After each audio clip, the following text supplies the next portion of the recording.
Hello, જય શ્રી કૃષ્ણ સર્વ વૈષ્ણવને.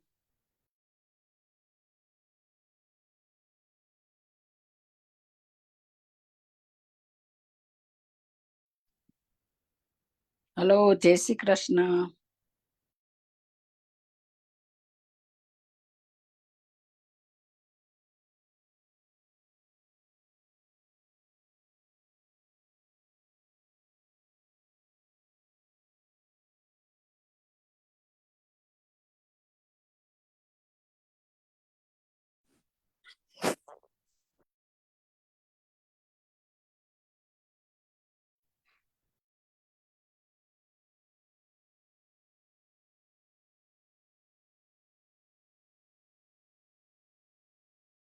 જય શ્રી કૃષ્ણ બધાને.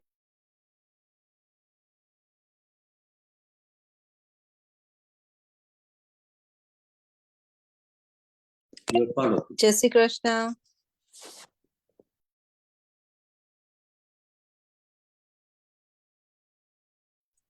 જય શ્રી કૃષ્ણ સર્વ વૈષ્ણવને.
જય શ્રી કૃષ્ણ. જય શ્રી કૃષ્ણ. જય શ્રી કૃષ્ણ. જય શ્રી કૃષ્ણ. આપણે આજનો સત્સંગ મંગલાચરણથી શરૂ કરીશું. નીતાબેન, મંગલાચરણ. જય શ્રી કૃષ્ણ સર્વે વૈષ્ણવને. કૃષ્ણ નીતાબેન. ચિંતા સંતાન હંતારો યત્પાદાભુજરેણ સ્વીયાનામ તાનિ જાચાર્યં પ્રણમામિ મુહુર્મુઃ યદનુગ્રન્થો જંતુ સર્વદુઃખાતિવો ભવેત તમહં સર્વદા વંદે શ્રીમદ્વલ્લભનંદનમ અજ્ઞાનતિમિરાન્ધસ્ય જ્ઞાનાં જનશલાકયા ચક્ષુર્મિલિतं येन તસ્मै શ્રીગુરવે નમઃ. નમામિ હૃદયે શેષે લીલાક્ષીરાબ્ધિશાયિનम् લક્ષ્મી સહસ્રલીલાભિ સેવ્યમાनं કલાનિધિં ચતુર્ભેશ્ય ત્રિભેસ્તથં સળવિરાજતે સૌ પંચદારદયે મમ પંચદારદયે મમ પંચદારદયે મમ. શ્રી કૃષ્ણ. ગોરધનાથ કી જય. વિરાજધરણ કી જય. બધા શ્યામ વૈષ્ણવને જય સુંદર. શ્રી કૃષ્ણ. આજે આપણે આજના સત્સંગમાં કલ્પેશ અંકલ છે, તો કલ્પેશ અંકલ આપણને સ્પેશિયલ ટોપિકના વિશે ડિસ્કશન કરશે. The special topic is Sharad Purnima. So Kalpesh uncle, go ahead. જય શ્રી કૃષ્ણ.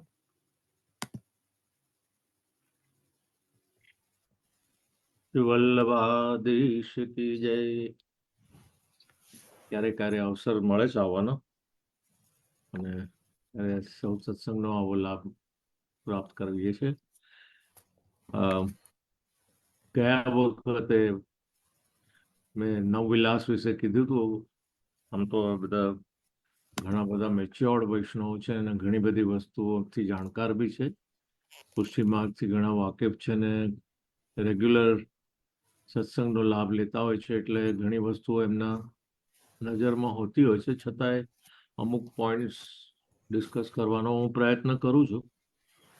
એટલે આપણે નવવિલાસ જ્યારે કર્યો, જ્યારે નવરાત્રિનો સમય હતો, અને ત્યારે આપણા પુષ્ટિ માર્ગની દ્રષ્ટિએ ગોપીઓ પણ નવદેવીઓની પૂજા કરતી હોય છે, અને જે નવદેવીઓ હોય છે એના બાને શ્રી કૃષ્ણની લીલાનો અને વિલાસનો લાભ લે છે, એ વાત આપણે કરી હતી. અને એ નવવિલાસ સાથે આપણે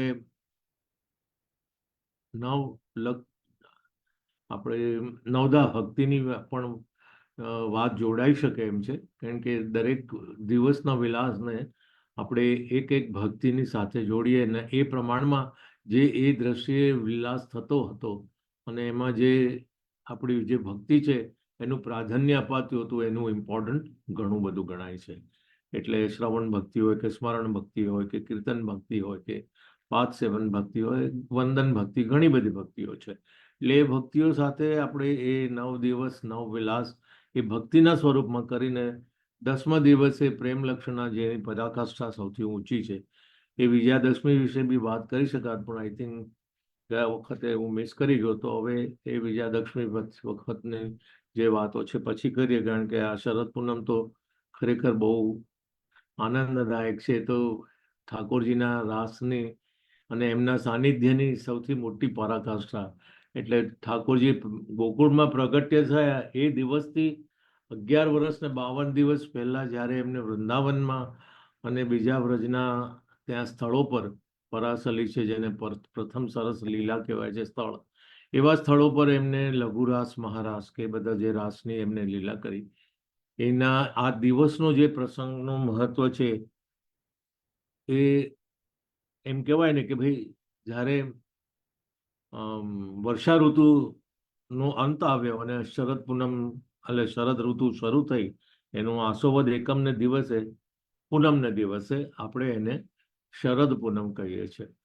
શરદની ઋતુના પહેલી પૂનમ કહેવાય છે, અને 2 મહિનાની હોય એમાં પૂનમ 1 મહિના એક વખત. એટલે એ શરદ પૂનમ એ વખતે જે પૃથ્વીનું જે લોકેશન હોય છે એમાં એવું કહેવાય છે કે ચાંદ એટલે ચંદ્રમા ખૂબ જ નજીક હોય છે, અને એ નજીક હોય છે એના લીધે આપણે જેમ આપણા ઘરમાં અંધારું હોય અને લાઇટ શરૂ કરી દઈએ, તો એ લાઇટના લીધે જે પ્રકાશમાં જે કલર ફેલાય, આપણે સમજો વ્હાઇટ લાઇટ કરીએ તો વ્હાઇટ થાય, રેડ કરીએ તો રેડ થાય. એવી રીતે ધરતી પર ચંદ્રમા જેમ નજીક આવે એટલે આખી ધરતી પર જાણે સફેદી છવાઈ ગઈ હોય, એક સિલ્વરિશ ચાંદી જેવો એક પ્રભાવ થાય. અને એ જે પ્રભાવ આવે, જે શ્વેત ચાંદી, એ શ્વેત કલર એટલે લાઇટ અને સફેદી એક છવાઈ જાય છે એ શરદ પૂનમના દિવસે, કારણ કે મેક્ઝિમમ હોય છે આ દિવસે ચંદ્રમા. ભલે દર વખતે મહિનામાં એકવાર પૂનમ આવતી હોય, પણ આ શરદ પૂનમનો પૂનમ સૌથી આહ્લાદક હોય છે, અને ઘણી મોટી એની પ્રકૃતિને કાયા હોય છે એની કૃતિ. હવે એના લીધે શું થાય કે ભાઈ વર્ષા ઋતુ હમણાં જ પતી એટલે બધા નદી તળાવ, જળાશયો, એટલે બધા જ્યાં જ્યાં સંપૂર્ણ જળ સમિત થતું હોય એ જગ્યાએ બધા પાણી ખૂબ જ ભરાઈ ગયા હોય, એટલે એના લીધે જે આપણી હરિયાળી ઊભી થતી હશે, સરસ મજાનું ઘાસ ને લીલોતરી ને આખું વાતાવરણ, બધા ઝાડ ખીલી ઉઠ્યા હશે, એના પાંદડા સુંદર થાય, એ જે એટલે ગ્રોથનું જે આપણે કહીએ ને કે ભાઈ એ ઉગમણું, પહેલા તો સુકાઈ ગયેલા પાંદડા હોય ને હવે અત્યારે ચારે બાજુ હરિયાળી ને લીલા ઘાસ ને લીલા ઝાડ ને ફૂલો, મોગરા છે કે જુઈ છે, એવા સુગંધિત ફૂલોથી આપણે જ્યારે છવાઈ જઈએ છીએ ત્યારે એવા સુંદર દિવસને એકચ્યુઅલી તે વખતનો એનો આ પ્રસંગ, કારણ કે આપણે આગળ નવવિલાસમાં જોયું કે ત્યારે બી કૂપણો ફૂટી ચૂકી હતી અને આપણે જ્વારા વેળા ઠાકોરજીને બી આપણે કલગીમાં વિજયાદશમીને દિવસે બી આપણે એ જ્વારાની કલગી બનાવીને ઠાકોરજીને અંગીકાર કરાવી હતી. એ કદાચ એ વસ્તુનો પ્રસંગ કદાચ લોકોને ખ્યાલ હશે કે નહીં, પણ આ ઠાકોરજીનું મહત્વનો એમનું પોતે જે ગોપીઓને પ્રોમિસ કરેલું હોય ને, પ્રોમિસ કહીએ આપણે કે ભાઈ એમને કે ભાઈ હું આ વખત ભૂતલ પર પધારીને તમને મારી સાથે મારા પોતાના સ્વરૂપનું રસ એટલે રસોવસ એટલે રસનો સમૂહ એટલે રાસ કરાવીને તમને સંપૂર્ણ આનંદ કરાવીશ. એમાં આપણને બધાને ખબર છે કે આ રાસમાં બે જૂથની ગોપીજનો હતી, એટલે એક તો શ્રુતિ રૂપા અને એક તો ઋષિ રૂપા. અને શ્રુતિ રૂપા એટલે કદાચ બધાને ખબર હશે કે નહીં, પણ શ્રુતિ રૂપા એટલે ઋચા, વેદ, પુરાણ, આ જે બધી ઋચાઓ એટલે એના જે શ્લોકો હોય એનું જે રૂપાંતર થઈને ગોપીનું સ્વરૂપ બન્યું છે એને શ્રુતિ રૂપા કહેવાય. અને રુચિ રૂપા પ્રભુ રામચંદ્ર જ્યારે આપણે નૈમિષારણ્યના વનમાં ત્યાં પધાર્યા હતા ત્યારે એ જ્યાંના ઋષિઓને બહુ પ્રેમ ઉપજતા, આત્મીયતા ઉપજ, એમને કીધું આપ જે સીતાજીને જેવો પ્રેમ કરો છો એવો અમને પ્રેમ પ્રદાન કરો. તો એને કહ્યું કે આ કૃષ્ણ અવતારમાં જ્યારે હું ત્યાં ગોકુળમાં પધારીશ ત્યારે તમને એ પ્રેમનો આસ્વાદ કરાવીશ અને ગોપી રૂપે આપને ત્યાં આગળ જન્મ મળશે અને એનો તમને સ્વાદ કરાવીશ. એટલે આ બે શ્રુતિ રૂપા અને ઋષિ રૂપા આ બે મુખ્ય જૂથ છે.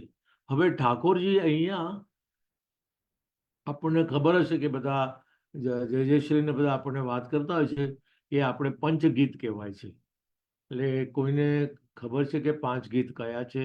કોઈ હાથ કરીને કહી શકશે કે પછી હું આગળ વધીને હું કહું કે ભાઈ 5 ગીતો છે.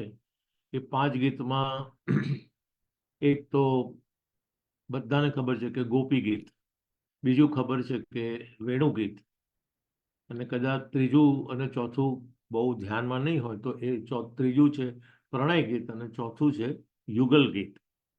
આ 4 ગીત છે એ પ્રભુએ લઘુરાસ અને મહારાસ આ બે પરિસ્થિતિઓમાં ગોપીઓને એનો રાસ જોડે કરીને જે આહ્લાદક, કારણ કે ઘણી વાર લાસ્ટ ટાઈમ આપણે જ્યારે મધુરાષ્ટકમ લીધું ત્યારે એમના મધુરાષ્ટકમમાં ક્યારે જે પ્રસંગો આવતા અને એમાં એમનો આ રાસનો જે સ્વરૂપાનંદ આપતા હતા એની વાતો આપણે ઘણી કરી હતી. તો બધાને કદાચ યાદ હશે કે એ રાસ દ્વારા ગોપીઓનો સૌથી મહત્વનો જે આસ્વાદ હતો એ આસ્વાદ પ્રભુએ એ રાસ દ્વારા પરિપૂર્ણ કર્યો હતો. આ રાસ અહીંયા શરદ પૂનમમાં લઘુરાસ ને મહારાસમાં ફક્ત 4 ગીતનો, અને એ બી આપણે જ્યારે એમ કહેવાશે કે ભાઈ આ મહારાસ એટલે ભાગવતજીનો દસમ સ્કંદનો 21મો અધ્યાય છે કે એનું હૃદય છે આ. એટલે આ રાસ અને આ પર્ટિક્યુલર લઘુરાસ એ 4 સ્વરૂપમાં પ્રભુએ પ્રગટ કર્યા છે. સૌથી પહેલું મદન મોહનજીનું સ્વરૂપ, એમનો હાથમાં તમે જો કોઈને ખ્યાલ આવતો હશે તો એ વેણુનાદ છે. એમના હાથમાં વેણુ પકડીને એમના ચરણ ક્રોસમાં છે અને વેણુનાદના સ્વરૂપમાં શ્રી મદન મોહનજી એટલે આપણે જે 7મા ઘરમાં ઘનશ્યામજી જે બાળક છે કામવનમાં એ મદન મોહનજીનું સ્વરૂપ ગણાય છે. એ સ્વરૂપમાં એમને ત્યાં દર્શન આપ્યા હતા. બીજું છે ગોકુળચંદ્રમાજી એટલે સુરતમાં અને કામવનમાં, એ બી કામવનમાં એ સ્વરૂપ છે. એ ગોકુળ સમજવાનું સ્વરૂપ વિશે બી 2 મિનિટ હું કહીશ તમને, કે તમને બધાને યાદ કરાવું ફરીથી કે આપણે મધુરાષ્ટકમનું જ્યારે ગાન કર્યું, મહાપ્રભુજી જ્યારે એ ઘાટ પર ગયા અને જ્યારે એ ઠકરાની ઘાટની વાત કરીને પછી ચિંતિત થયા ત્યારે પ્રભુએ જે સ્વરૂપમાં પ્રગટ થઈ અને એ પ્રભુમાં એમને બ્રહ્મ સંબંધનો જે મંત્ર આપ્યો અને પછી પ્રભુએ એમાંથી ખુશ થઈને મધુરાષ્ટકમનું જે એમને ગાન કર્યું એ જે સ્વરૂપ હતું એ ગોકુળચંદ્રમાજીનું સ્વરૂપ હતું. આ બીજા ગીત માટે પ્રભુ ગોકુળચંદ્રમાજીના સ્વરૂપે ત્યાં પ્રગટ થાય છે. ત્રીજું છે વિઠ્ઠલનાથજીનું. એટલે વિઠ્ઠલનાથજીનું સ્વરૂપ તમને ખબર છે કે એ સ્વામિનીજી જોડે ત્યાં બિરાજે છે. સાથમાં આપણે જે શ્રીનાથજીમાં રાઈટ હેન્ડ સાઈડ પર જે ગલીમાં જઈને વિઠ્ઠલનાથજીનું મંદિર જે કહે છે કે જે બીજા ઘરના બાળક પાસે એ પ્રસ્થાપિત છે ગોવિંદલાલજી કરીને, તો એ વિઠ્ઠલનાથજીનું સ્વરૂપ, એમનું સ્વરૂપ બે હસ્ત છે કટી પર, એટલે કટી પર એટલે કમર પર એમને બે હાથ છે, સાથે સ્વામીજીનું સ્વરૂપ છે. એ ત્રીજું સ્વરૂપ આ રાસના એક ગીતમાં જ ગણાવે છે અને એ રીતે એમના દર્શન દીધા છે ને ત્યાં ઠાડા છે.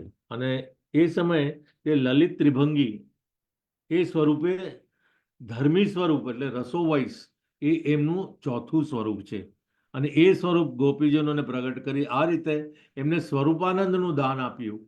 એમના ચારે સ્વરૂપમાં જુદા જુદા સમયે જુદા જુદા સ્થળે એમને આ આપ્યું. એ આપણા આ શરદ પૂનમનો મહત્વ છે.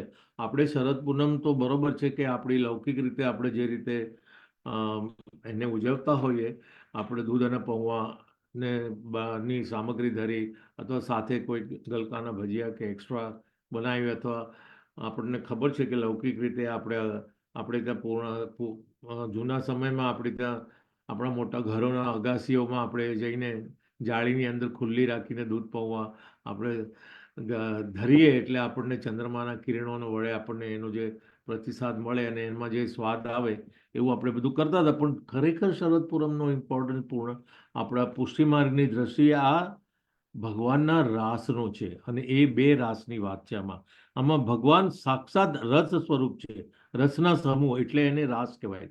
કોઈકે મને પૂછેલું કે તમારામાં આ રાસ અને ગરબાનું મહત્વ શા માટે છે અને રાસ શા માટે? એટલે રાસ એટલે ઠાકોરજીએ આખો એમના પોતાના સ્વરૂપનો જે રસ હોય, જેને આપણે રસોવૈશ કહીએ, જેમ આપણે સમજીએ કે કોઈ ફળ કમ્પ્લીટલી પાકી ગયું અને રસથી ભરપૂર હોય, એવો રસ. એટલે આપણે જે એને ગળ્યું નથી કહેતા, આપણે એને મધુર કહીએ છીએ. એ જે મધુર સ્વાદ આપણને આપે છે, એ સ્વાદ અહીંયા આપણને રાસના ફોર્મમાં એમને પ્રભુએ બધાને પ્રદાન કર્યું મીન્સ આપ્યું છે. અને આ પ્રેમ એ લોકો એવું કહેવા માંગે છે કે આ વિશુદ્ધ પ્રેમ છે. આ પ્રેમમાં કોઈ તમે આ એક જ રાસ એવો છે કે નૃત્ય જે કહેવાય છે કે ભાઈ નૃત્ય એક સંગીત અને ધ્યાનનો એક મોટો ભાગ છે અને પ્રોજેક્ટ છે.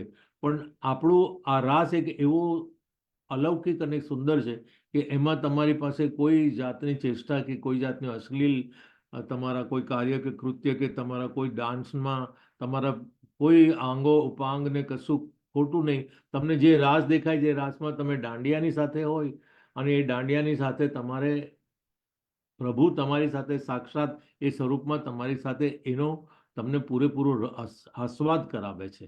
અને એ આસ્વાદ એટલો સુંદર છે ને એટલો અલૌકિક છે કે તમે એમના સ્વરૂપનું એક મર્યાદાથી તમે એનું સ્વરૂપનો આનંદ માણો છો. આ શ્રુતિરૂપ ઋષિરૂપા જે માધુર્ય ભાવ હતો, એ માધુર્ય ભાવમાં આપણે ચરમસીમાએ, કારણ કે આ છેલ્લા દિવસોમાં આપણે લગભગ એમ સમજો કે એમના 11 વર્ષ ને 52 દિવસનો જે સહવાસ હતો વ્રજમાં, એ વ્રજના છેલ્લા દિવસોમાં પ્રભુએ એમને એક પ્રક્રિયા કરીને ત્યાં રાસ માટે ગોપીઓને આમંત્રિત કર્યા હતા. એટલે કેવી રીતે કે આ થોડું લાંબુ છે Sejal, I think it might take like 5 to 10 minutes more if you don't mind. એટલે ચરમસીમામાં એને મહારાસ ફલિત થયો. એનું કારણ એ છે કે ગોપીજનોએ એમને જે વચન આપ્યું એના મનોરથ પૂરા કરવા એમને આ લાસ લીલા કરી છે. હવે I will just try to see that we just probably move very fast. Sharad પૂનમની રાત્રે ગોપી પ્રભુએ વનમાં જઈને વેણુનો નાદ નો સૂર વ્યાવ્યો. તો ગોપીઓ તો જાણે પેલા ઘાસના તણખલાની માફક ઉડી ઉડીને ઠાકોરજીની પાસે એ આટલી મધ્યરાતે પણ આવીને ઊભા રહી ગયા. ત્યારે એ જે ગોપીનો એમને નાદ વેણુનો જે નાદ કર્યો અને જે સ્વરૂપે એમને કર્યો, એ સ્વરૂપ જે મેં આગળ કીધું એ મદન મોહનજીના સ્વરૂપે, એ સ્વરૂપે એમને જે નાદ કર્યો અને લીધે જે ગોપીઓ પોતે આકર્ષિત થઈને બધી જ્યાં હતી, જે પરિસ્થિતિમાં હતી, કોઈ રસોઈ કરતી હતી, કોઈ ઊંઘતી હતી, કોઈ બીજું કામ કરતી, કોઈ છોકરાઓને રાખતી હતી, એ બધું છોડીને પોતાનો લૌકિક જેટલો પ્રેમ હતો એ બધાને છોડીને એ લોકો અલૌકિક આકર્ષણ માટે એ વનમાં પહોંચી ગયા. અને એ વેણુનાદને આપણે જે સાંભળીએ છીએ એ વેણુ ગીત કહેવાય છે. ત્યારબાદ પ્રભુએ ગોપીઓની પ્રેમની કસોટી કરી અને કરવા એમને પાછા જવાની આજ્ઞા કરી કસોટી કરવા માટે. એટલે ત્યારે એ લોકોએ શું સિદ્ધ કરીને આપ્યું? એમને દરેક ગોપીજોએ કીધું કે અરે ભાઈ, તમે વેણુનાદ કરી, અમને ભાન બોલાવી, તમે અમને અહીંયા આગળ આમંત્રિત કરો છો અને હવે આવ્યા પછી તમે અમને એવું કહો છો કે તમે હવે પાછા જાઓ, કારણ કે તમારા ઘરે તમારા સાસુ સસરા, તમારું ફેમિલી, તમારા પતિ ને બધા તમારી ગેરહાજરીમાં એ લોકો એક સાક્ષીની એમને નહીં ગમે. તો એની આજ્ઞા વિશે પ્રભુને ઉત્તર, જે સરસ સુંદર એમને જે ઉત્તરો આપીને પ્રભુને સિદ્ધ કર્યું કે અમે તો અમારા બધા લૌકિક વ્યવહારો તોડીને અમે તો અમારા અલૌકિક પતિ સાથે કાયમનો સંબંધ સ્થાપવા, આજે આ મહારાષ્ટ્રનો લાભ લેવા, જે અમારી અંતરની આટલા વર્ષોની ઈચ્છા હતી એ પૂરી પૂર્ણ કરવા અમે અહીંયા આવ્યા છે. એટલે હવે તમે અમને કહેશો તો અમે પાછા નહીં જઈએ. અને એ જે જવાબ આપે છે અને જે ગોપીઓનો જે ઉત્તર હોય છે એને આપણે ગોપી ગીત કહેવાય છે. આ શરદ પૂનમને દિવસે આ થયું. એમને જે આત્મધર્મ એને કર્યું, પણ પ્રભુએ એમની ઉત્કૃષ્ટની અવસ્થા જોઈને એમને પ્રભુએ પોતે એક્સેપ્ટ કરી લીધું કે ચાલો માની લીધું ને બધા તમારા જવાબો સુંદર છે, એટલે હવે આપણે આ તમારી સાથે રાસ કરવાનું નક્કી કરીએ. એટલે એ જે રાસ કરવાની જે અવસ્થા ઊભી થઈ અને એ જે સંવાદો એમની સાથેમાં ગોપીઓનો વિજય થયો, એટલે એમાં પ્રભુએ પ્રણય ગીતનો ઉદ્ભવ કર્યો. અને એ પ્રણય ગીત એટલે એમના પરસ્પર પ્રેમનું જે આહ્વાન કર્યું એને પ્રણય ગીત કહેવાય છે. અને આમ એક એનું નામ વિજય ગીત બી કહેવાય, કારણ કે ગોપીએ એમની સાથેના વાર્તાલાપમાં એ પોતે વાર્તાલાપમાં જીતી ગયા અને કૃષ્ણ ભગવાનને કન્વિન્સ કરી લીધું કે ના, મારે તો એમણે તો અમારી સાથે રાસ કરીને અમને રાસનો મહા આનંદ આપવો જ પડશે. એટલે એને વિજય ગીત બી કહેવાય છે. એટલે આપણે 3 ગીતો તો કરી લીધું અને ચોથું આ જે ગીતમાં તમને જે લઘુરાસ અને મહારાસ વિશે હું ક્વિકલી સમજાવીશ કે એ જે યમુનાના કિનારે કુંજ અને નિકુંજમાં એ લોકો ત્યાં વિહાર કરે, દેટ મીન્સ ત્યાં આગળ ફરતા હોય છે. એ કોના? યમુનાજીના કિનારે જે નિકુંજ ને લતાપતા જે બધું વન અને વનાલિક જેટલા બધા જાત જાતના આપણી પાસે સ્થળો ગણેલા છે, પરાસલી ને કુસુમ સરોવર ને આ બધા, એ સ્થળોમાં એ લોકો ત્યાં લીલાનો આનંદ આપ્યો. એમાં લઘુરાસ કર્યો ત્યાં એમને 2 ગોપીઓ વચ્ચે એક કૃષ્ણ હતા.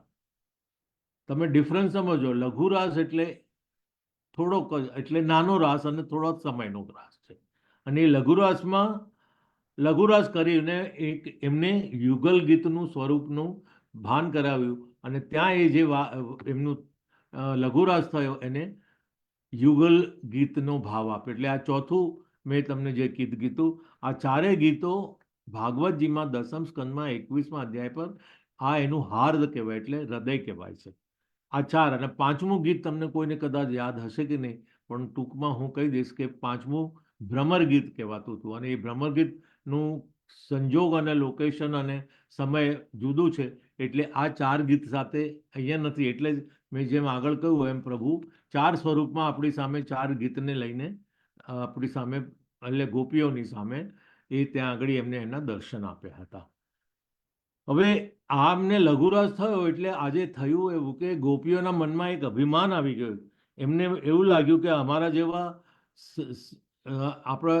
જેવા આમ કહેવાય કે ભાગ્યશાળી કોઈ નથી.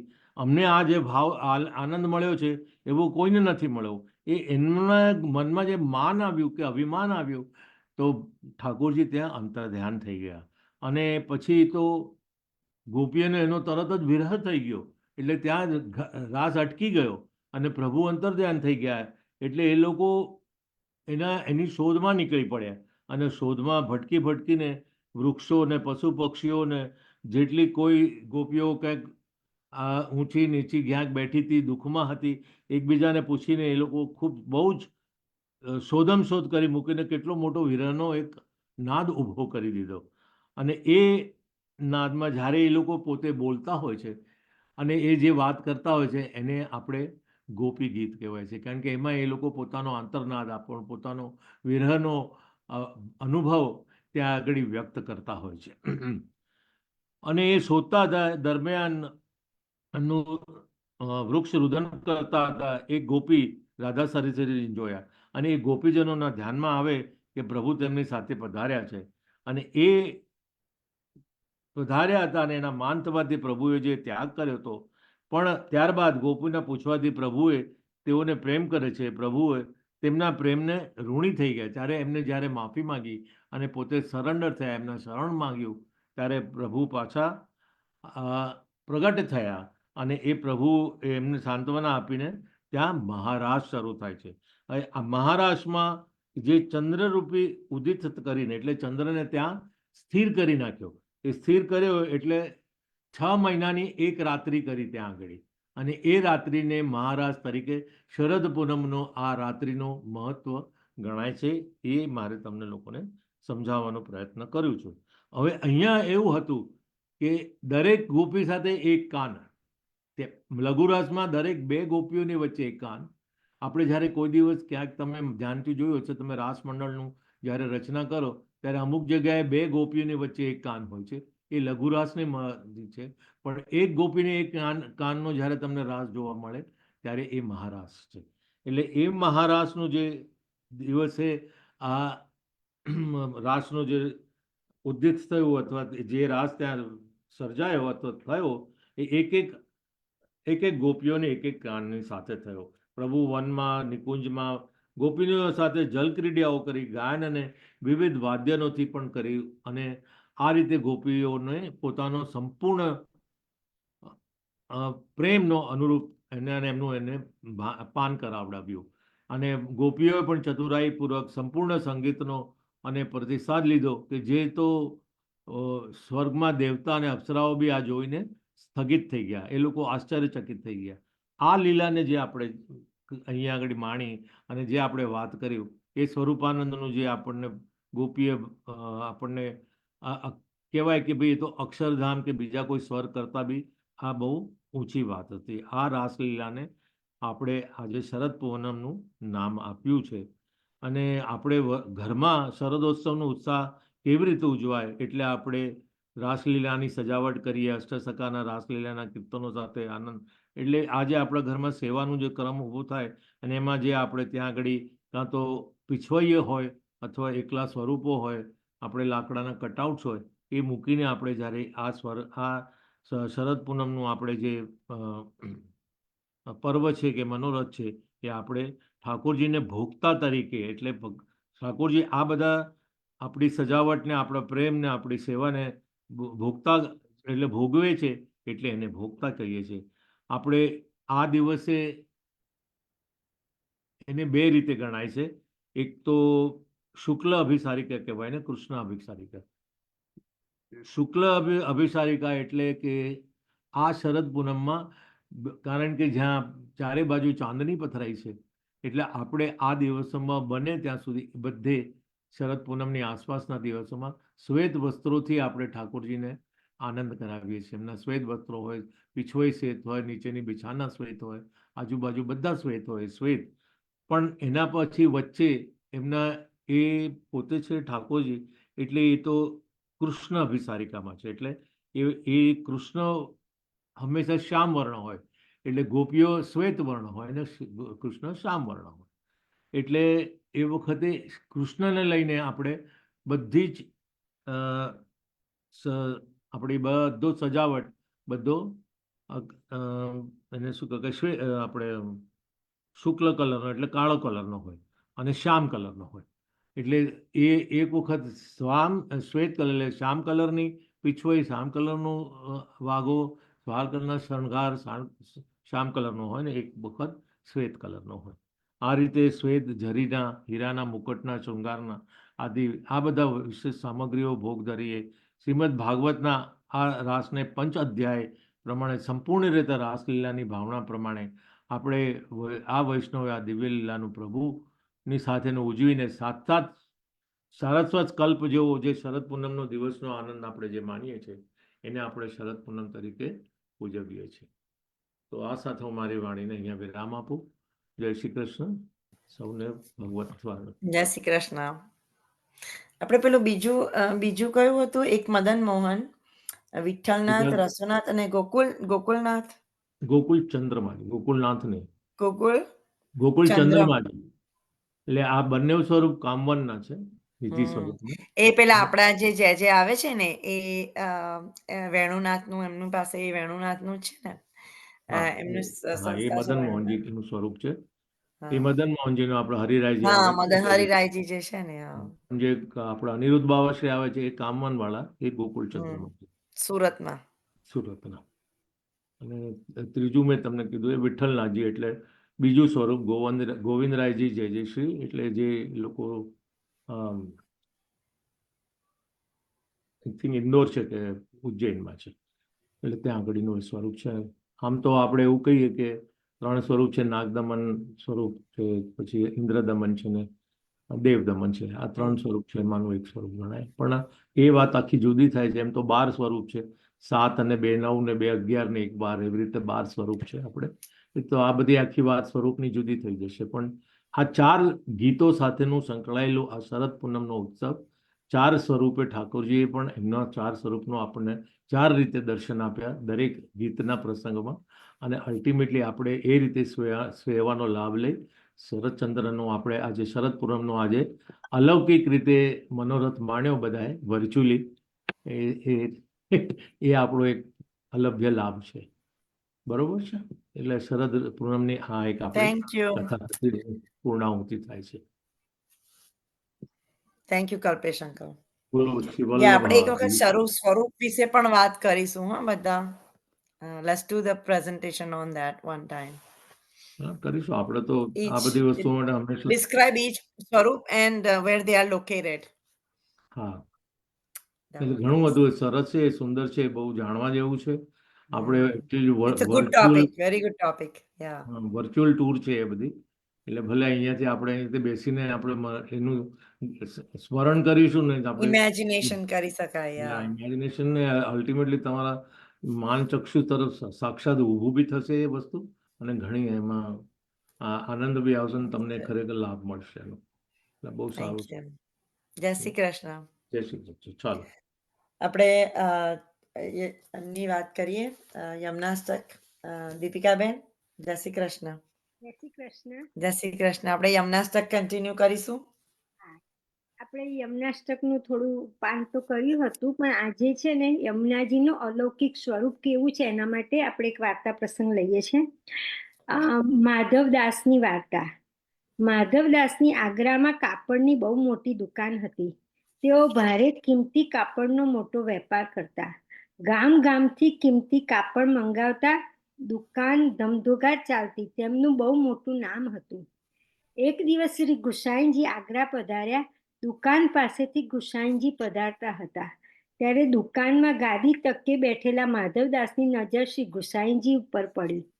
નજર પડતા જ મનમાં નિશ્ચય થયો કે મારે તેમના સેવક થવું જોઈએ. તેઓ તરત જ દુકાન પરથી નીચે ઉતર્યા, પણ ત્યાં સુધી તો શ્રી ગુસાઈજી આગળ પધારી ચૂક્યા હતા. પાછળ પાછળ માધવદાસ પણ ઉતાવળા પગે ચાલ્યા. રૂપચંદ નંદના ઘરે આવ્યા. શ્રી ગુસાઈજીનો ત્યાં મુકામ હતો.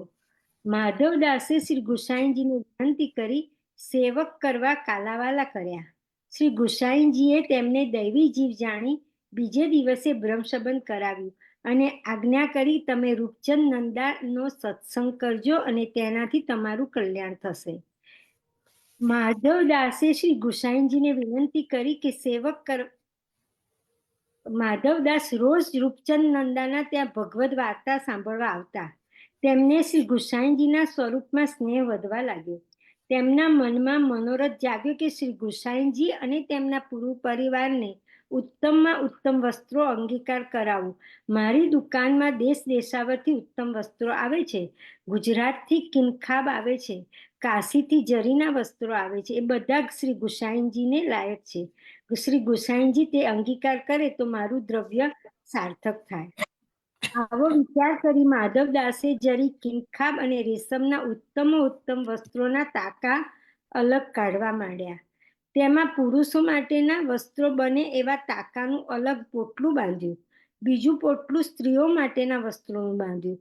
બંને પોટલા લઈ તેઓ ગોકુળ જવા નીકળ્યા. તેઓ ગોકુળ પહોંચ્યા ત્યારે શ્રી ગુસાઈનજી ગાદી તકિયા પર બિરાજતા હતા. તેમણે ગુસાઈનજીને દંડવત કર્યા અને વિનંતી કરી, મહારાજ, ઘણા દિવસથી આપના દર્શન કરવાનો મનોરથ હતો, તે આજે પૂરો થયો છે. એક બીજો મનોરથ છે, આપને અને આપના પરિવારને ઉત્તમ વસ્ત્ર અંગીકાર કરાવવાને હું લઈ આવ્યો છું. આપ કૃપા કરી અંગીકાર કરો. શ્રી ગુસાઈનજીએ વસ્ત્રો મંગાવ્યા, બંને પટલા છોડાવ્યા. ઉત્તમમાં ઉત્તમ વસ્ત્રો જોઈ શ્રી ગુસાઈનજી પ્રસન્ન થયા અને આજ્ઞા કરી કે માધવદાસ, આ બધા વસ્ત્રો શ્રી સ્વામિનીજી અને શ્રી ઠાકોરજીને લાયક છે, માટે તમે આ બંને પોટલા શ્રી યમુનાજીના મધ્ય ધારામાં પધરાવી દો. માધવદાસ ગુસાઈનજી સામે કશું બોલી ના શક્યા, પણ મનમાં વિચાર કર્યો કે મારો મનમાં તો મનોરથ જે હતો તે મનમાં ને મનમાં રહી ગયો. મારો એવો શો અપરાધ હશે કે શ્રી ગુસાઈનજીએ તે અંગીકાર ન કર્યો, જેવી ભગવાનની ઈચ્છા. આમ વિચારી તેઓ ઠકુરાણી ઘાટે ગયા. ત્યાં શ્રી યમુનાજીની મધ્ય ધારામાં જઈ બંને પોટલા તેમાં પધરાવી દીધા. મનમાં ક્લેશ બહુ રહ્યો. ન પ્રસાદ લીધો કે ન જળ લીધું.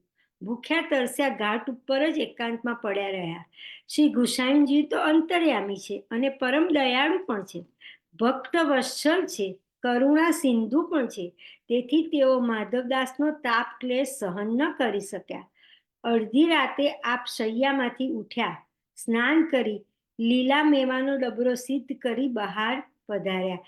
ત્યાં સૂઈ ગયેલા એક વૈષ્ણવને પૂછ્યું, આગ્રાથી માધવદાસ ક્ષત્રિય વૈષ્ણવ આવ્યા છે, તે ક્યાં છે? મહારાજા ધીરાજે તો બહુ જ દુઃખી છે, ખાનપાન કર્યું નથી, ક્યાંક પડ્યા હશે. જાઓ, જલ્દી તેમને શોધીને લઈ આવો. તે વૈષ્ણવ માધવદાસને શોધીને લઈને આવ્યા. શ્રી ગુસાઈનજીએ આજ્ઞા કરી, મશાલ સળગાવી લાવો. વૈષ્ણવે મશાલ સળગાવી. શ્રી ગુસાઈનજીએ ફરી આજ્ઞા કરી, આ મશાલ માધવદાસને આપો. માધવદાસ, તમે મારી સાથે ઠકુરાણી ઘાટ ચાલો. માધવદાસ આગળ ચાલ્યા. શ્રી ગુસાઈનજી મશાલના અજવાળે ચાલ્યા. પેલા વૈષ્ણવ પણ સાથે જવા લાગ્યા. શ્રી ગુસાઈનજીએ ના પાડી, કોઈએ સાથે આવવાનું નથી, અધિકાર હોય એને જ, અધિકાર વગર લીલાના દર્શન સંભવ નથી. શ્રી ગુસાઈનજી માધવદાસને લઈ ઠકુરાણી ઘાટ પધાર્યા. આપે માધવદાસને આજ્ઞા કરી, માધવદાસ, જુઓ, તમારા વસ્ત્રો શ્રી સ્વામિનીજીએ અને શ્રી ઠાકોરજીએ અંગીકાર કર્યા છે. શ્રી યમુનાજીના જળની ભીતર માધવદાસને શ્રી ઠાકોરજી અને શ્રી યમુનાજીના દર્શન થયા. બંને વસ્ત્રો ધર્યા હતા. માધવદાસ દર્શન કરવામાં મગ્ન થઈ ગયા. શ્રી ગુસાઈનજી નિકુંજ પધાર્યા અને યુગલ સ્વરૂપને લીલા મેવાનો ભોગ ધર્યો. યુગલ સ્વરૂપ ભોગ આરોગ્યા પછી નૃત્ય કરવા લાગ્યા. આ નૃત્યના દર્શન માધવદાસને થયા. તેઓ પ્રસન્ન ચિત્તે વિચાર કરવા લાગ્યા કે મારા અહોભાગ્ય છે કે શ્રી ગુસાઈનજીની કૃપાથી શ્રી ઠાકોરજી અને શ્રી સ્વામિનીજીને મારા વસ્ત્ર અંગીકાર કર્યા. આપ શ્રી કૃપાથી મને રાસલીલાના દર્શન પણ થયા. શ્રી ગુસાઈનજી પાછા પધાર્યા ત્યારે માધવદાસે દંડવત કરી વિનંતી કરી, મહારાજ, આપના વિના મારા પર આવી કૃપા કોણ કરે? આ એક અલૌકિક સ્વરૂપ યમુના મહારાણીનું છે, એનો આ પ્રસંગ લીધો. હવે આપણે બીજો પ્રસંગ લઈએ, મુકુટ કાછડીનો શૃંગાર યમુના મહારાણી કેમ ધારણ કરે છે? લીલા વિશિષ્ટ પ્રસંગે શ્રી યમુનાજીએ મુકુટ કાછડીનો શૃંગાર ધારણ કર્યો છે. આ શૃંગારમાં આપનું સાક્ષાત સ્વરૂપ શ્રી કૃષ્ણ દર્શન આપે છે. તેથી શ્રી હરિરાયજી યમુના વિજ્ઞપ્તિમાં સ્તોત્રમાં શ્રી યમુનાજીને કૃષ્ણ કૃપા કહ્યા છે. એક વખત સ્વામિનીજીએ ઠાકોરજીને વિનંતી કરી, મહારાજ, રોજ માન કરું છું અને આપ મને મનાવો છો, પરંતુ આજ સુધી એક પણ દિવસ આપે કદાપી માન નથી કર્યું, એટલે આપનું માન છોડાવવાનો લાભ અમને કદાપી મળ્યો નથી. મારો મનોરથ છે કે એક વખત આપ માન કરો અને હું આપનું માન છોડાવું. પ્રિયાજી, માન કરવું સ્ત્રીઓને સહજ છે, પુરુષોને નહીં, માટે આવી હઠ ન કરો. હું માન કરીશ તો પછી તમે મને છોડાવી શકશો નહીં અને તમને ઘણો જ પરિશ્રમ થશે. માટે મારો આગ્રહ છે કે હું માન કરું એવો વિચાર તમે ન કરશો. છતાં શ્રી સ્વામિનીજી તો માન્યા જ નહીં. ત્યારે પ્રભુએ તેમની હઠ પૂરી કરવા માન કર્યું. સ્વામિનીજી ઘણા પ્રયત્નો કરવા છતાં પ્રભુના માનને છોડાવી શક્યા નહીં. આપ ખૂબ જ પરિશ્રમિત થયા. હવે શું કરવું તે સૂઝતું નહોતું. ત્યારે શ્રી યમુનાજી પધાર્યા. યમુનાજીએ કહ્યું, પ્રિયાજી, પ્રભુએ ના પાડવા છતાં તમે હઠ કરી, તેથી આટલો પરિશ્રમ થયો. છતાં તમારી આજ્ઞા હોય તો તમારી કૃપાથી પ્રભુને રીઝવવા હું પ્રયત્ન કરું, પરંતુ પ્રભુ સરળ રીતે, સરળ યુક્તિથી રીઝશે નહીં. તેમને રીઝવવા માટે કોઈક વિશિષ્ટ પ્રકારની યુક્તિ કરવી પડશે. યમુનાજીએ યુક્તિ કેવી રીતે કરવી એ જણાવ્યું. સ્વામિનીજીએ તે પ્રમાણે શ્રી યમુનાજીને ઠાકોરજીની જેમ મુકટ કાછડીનો શણગાર ધરાવ્યો અને યમુનાજી શ્રી ઠાકોરજી બિરાજતા હતા ત્યાં નિકુંજમાં પધાર્યા. શ્રી યમુનાજીને પોતાના જેવો શૃંગાર ધારણ કરી પધારતા જોઈ પ્રભુ મંદ મંદ મુસ્કરાતા સામે પધાર્યા. પ્રભુએ શ્રી યમુનાજીનો હસ્ત પોતાના હસ્તમાં લઈ આજ્ઞા કરી, શ્રી યમુને, અમે કંઈ તમારાથી માન કર્યું નહોતું. અમે તો માન અમારી સ્વઈચ્છાથી પણ કર્યું નહોતું. કેવળ શ્રી સ્વામિનીજીના મનોરથને સિદ્ધ કરવા માટે જ આ માન કર્યું હતું. તમે તો અમારા અત્યંત પ્રિય છો, એટલે તમે પધારો ત્યારે મારું માન ટકે જ નહીં. તેમાંય તમે મારા વસ્ત્ર શૃંગારમાં અત્યંત સુંદર લાગો છો. મારી વિનંતી છે કે તે હંમેશા આ જ શૃંગાર ધારણ કરો. કૃપાનાથ, હવે આપ સ્વામિનીજી સાથે માન છોડો અને તેમની પાસે પધારો. હું આપને પધરાવવા જ આવી છું, ભલે ચાલો. શ્રી યમુનાજી ઠાકોરજીને સ્વામિનીજી પાસે પધરાવી આવ્યા. શ્રી સ્વામિનીજીએ અને સૌ સખીઓએ યમુનાજીને એ જ વિનંતી કરી કે આપ આ શૃંગારમાં અત્યંત શોભાયમાન લાગો છો, માટે આપ સદૈવ આ શૃંગાર ધારણ કરો. સૌની પ્રસન્નતા માટે શ્રી યમુનાજી ત્યારથી મુકુટ કાછની શૃંગાર ધારણ કર્યો. અને એવો બીજો એક પ્રસંગ છે લીલાનો, જ્યારે સારસ્વત કલ્પમાં શ્રી કૃષ્ણચંદ્ર પ્રભુએ શરદ રાત્રિએ વેણુનાદ કરી વ્રજ ભક્તોને બોલાવ્યા, ત્યારે અગાઉ આપેલા વરદાનને પૂર્ણ કરવા વ્રજ ભક્તો સાથે પ્રભુએ રાસ કરવાનો મનોરથ કર્યો. વ્રજ ભક્તોએ વિનંતી કરી, મહારાજ, આ મુકુટ કાછના શૃંગારમાં આપ સાક્ષાત પુરુષોત્તમ સ્વરૂપે દર્શન આપો છો. અમે તો વ્રજની અબુધ નારીઓ છીએ. આપ આવા ઐશ્વર્ય સાથે જ્યાં સુધી આપનું દર્શન થાય છે ત્યાં સુધી સરખે સરખા બની રાસનો આનંદ આવતો નથી. આપ આપનું આ શૃંગાર વડો કરી રાસમાં પધારો. પ્રભુએ વિચાર કર્યો, અહીં એવું કોણ છે કે જેમને મારો આ શૃંગાર હું સોંપી દઉં? અહીં તો સૌ રાસ માટે તત્પર છે. ત્યાં યમુનાજી પધાર્યા. શ્રી યમુનાજીએ વિનંતી કરી, મહારાજ, મારા આ તટરૂપી નિકુંજમાં આપ સર્વ વ્રજ સુંદરીઓને રાસ વિલાસનું સુખ આપવા તત્પર બન્યા છો, તે મારું અહોભાગ્ય છે.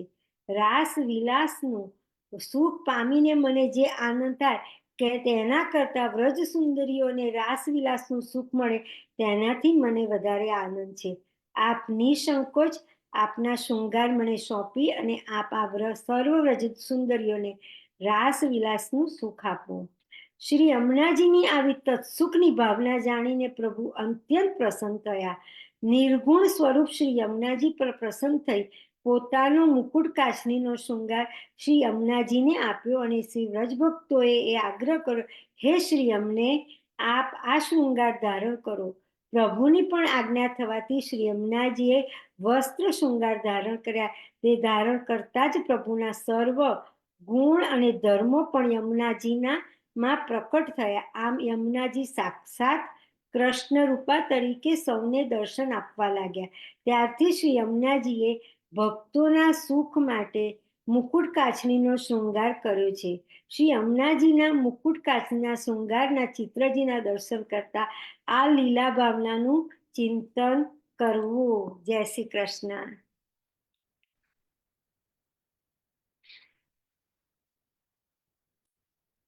જય શ્રી કૃષ્ણ જય બધાને. શ્રી કૃષ્ણ. બહુ સરસ કૃતિકાબેન, story બહુ છે. સરસ બહુ હતું. fine. જો આજે આપણે શરદ પૂર્ણિમાની જ વાત કરી અને રાસલીલાનું એને ઓલરેડી યમુનાજીનો પણ રાસલીલાનો જ ટોપિક આવી ગયો. એ તો ઠાકોરજી જે વાંચન કરાવે એ જ બધું આપણામાં એ જ આવી જાય, રાઈટ? અન્ય અન્ય જેની જાતે જ એવું બધું આમ ફોલિંગ ટુગેધર થઈ જાય છે ને. સરસ સરસ હતું આજનું. Good, thank you. બહુ સરસ હતું. કેટલા 3 પાના થયા ને આપણા યમનાષ્ટકના? હા, એ તો આપણે કરીશું. એવા મહાત્મ્ય બાકી છે, પણ મેં કીધું બીજા કોઈ આજે થોડો બીજો બધો ટાઈમ ગયો ને એટલે. નાઇસ. ઓકે. આપણે 84 વૈષ્ણવની વાર્તા આગળ વધીએ એમાં ઉર્વશીબેન, જય શ્રી કૃષ્ણ. હરી દેર. જય શ્રી કૃષ્ણ. જય શ્રી કૃષ્ણ. બાબાભાઈ, આપણે 84 હા કઈ વાર્તાનું નામ શું હતું? બાબાભાઈ ના બાબા વેણુ કૃષ્ણદાસ. કૃષ્ણદાસ ગગરી અને યાદવેન્દ્ર દાસ. વૈષ્ણવ 39. યસ. આપણે છે ને હવે શ્રી એકચ્યુઅલી આપણે I'm બે ત્રણ વાર્તાઓ સ્કીપ કરી હતી કારણ કે લાંબી હતી અને આપણી પાસે એટલો સમયના અનુકૂળને લીધે તો એટલે એ વાર્તાઓ જે નથી સ્કીપ કરી હતી ને એમાં પાછળ જઈને એ પણ આપણે ફિનિશ કરીએ છીએ. એટલે Okay, no problem. એમાંની આ વાર્તા છે એક. એવું છે. હા. હા. હવે શ્રી આચાર્યજી મહાપ્રભુજીના સેવક સારસ્વત બ્રાહ્મણ કૃષ્ણદાસ ગગરી, ક્ષત્રિ અને યાદવેન્દ્ર દાસ વાણિયા બાબા ગેનુ ના ખવાસ આ ત્રણેયની વાર્તાનો ભાવ કહીએ. ભાવપ્રકાશ. એ પૂર્વમાં કાશી પ્રયાગ ના વચ્ચે એક ગામ હતું. ત્યાં રહેતા બાબા વેણુ અને કૃષ્ણદાસ એ બંને લીલામાં વિશાખાજીની સખી છે. લીલામાં બાબા વેણુ તો સોરસેની અને કૃષ્ણદાસનું નામ કામલતા અને સોરસેની એક સખી તિલકની એ યાદવદાસ. બાબા વેણુના ખવાસ થયા. એ ત્રણેય અનેક જન્મ એથી પામ્યા કે એક દિવસ વિશાખાજીએ એમને કહ્યું કે શ્રી નંદરાયજીના ઘરે જઈ આવો. ઠાકોરજી જાગ્યા હોય તો વસ્ત્ર માગીને લઈ આવીએ. ત્યારે ત્રણેય શ્રી નંદરાયજીના દ્વાર પર આવીને તે સમયે શ્રી ઠાકોરજીએ ત્રણેયને પૂછ્યું કે વિશાખાજી ક્યાં છે? ત્યારે ત્રણેયને કહ્યું અમને ખબર નથી. અમે તો આપણા દર્શન માટે આવ્યા છીએ. માટે જે કંઈ વિશાખાજીને કહેવું હોય તે અમને આજ્ઞા કરો. આ પ્રકારે વિશાખાજીની બરાબરીનું સૌભાગ્ય પોતાનામાં જાણ્યું ત્યારે ઠાકોરજી હસીને ચૂપ થઈ ગયા.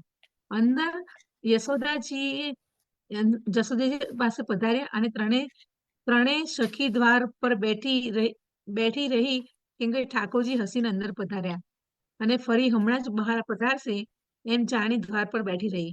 એક વાત કે સખીએ વિશાખા જઈને કહ્યું કે તેથી વિશાખાજી દોડીને આવ્યા અને જુએ તો ત્રણેય આપસમાં હસે છે. ત્યારે વિશાખાજીએ શાપ આપ્યો અને કે ભૂમિમાં જન્મ લો. આ અભિમાનનું ફળ એ ત્રણેય ને પડ્યું અને બાબા વેણુ એક સારસ્વત બ્રાહ્મણના ઘરે જન્મ્યા અને તે વર્ષ 23-24 ના થયા અને બાબા વેણુને કૃષ્ણદાસ બંને આપસમાં પરમ મિત્ર હતા અને સાથે રહેતા.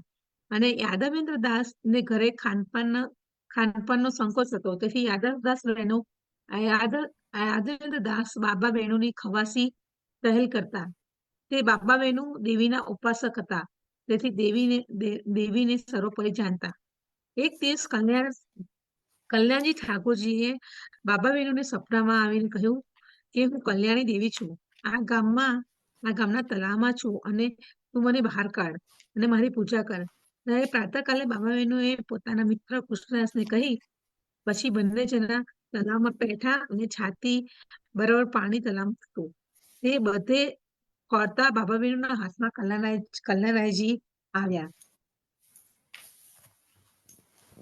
ત્યારે બાબા બહેનોએ તે તળાવથી બહાર આવીને તળાવના ઉપર જે ઘરમાં દ્રવ્ય હતું તેનું નાનું સરખું મંદિર બનાવી દેવીના ભાવથી દેવીની સ્થાપના કરી. આ કલ્યાણજી મંદિર પહેલા દેવી તરીકે એ ખબર છે મને સ્ટોરી. કલ્યાણ દેવી નું નામ થયું. પછી ગામના લોકો તેમને દેવી તરીકે જાણતા. તેમાં બાબા બહેનો અને કૃષ્ણદાસ અને યાદવેન્દ્ર નિવાસ હતો. એમ કરતા 5 વર્ષે ત્યાં એક સમયે આચાર્યજી કાશીથી અડેલ પધાર્યા ત્યારે ગામમાં આવી કલ્યાણજીના મંદિર પાસે એક આંબાના વૃક્ષ નીચે બિરાજ્યા. તે સમયે બાબા બહેનો અને કૃષ્ણદાસ નજીકના બીજું ગામ હતું ત્યાં ગયા હતા.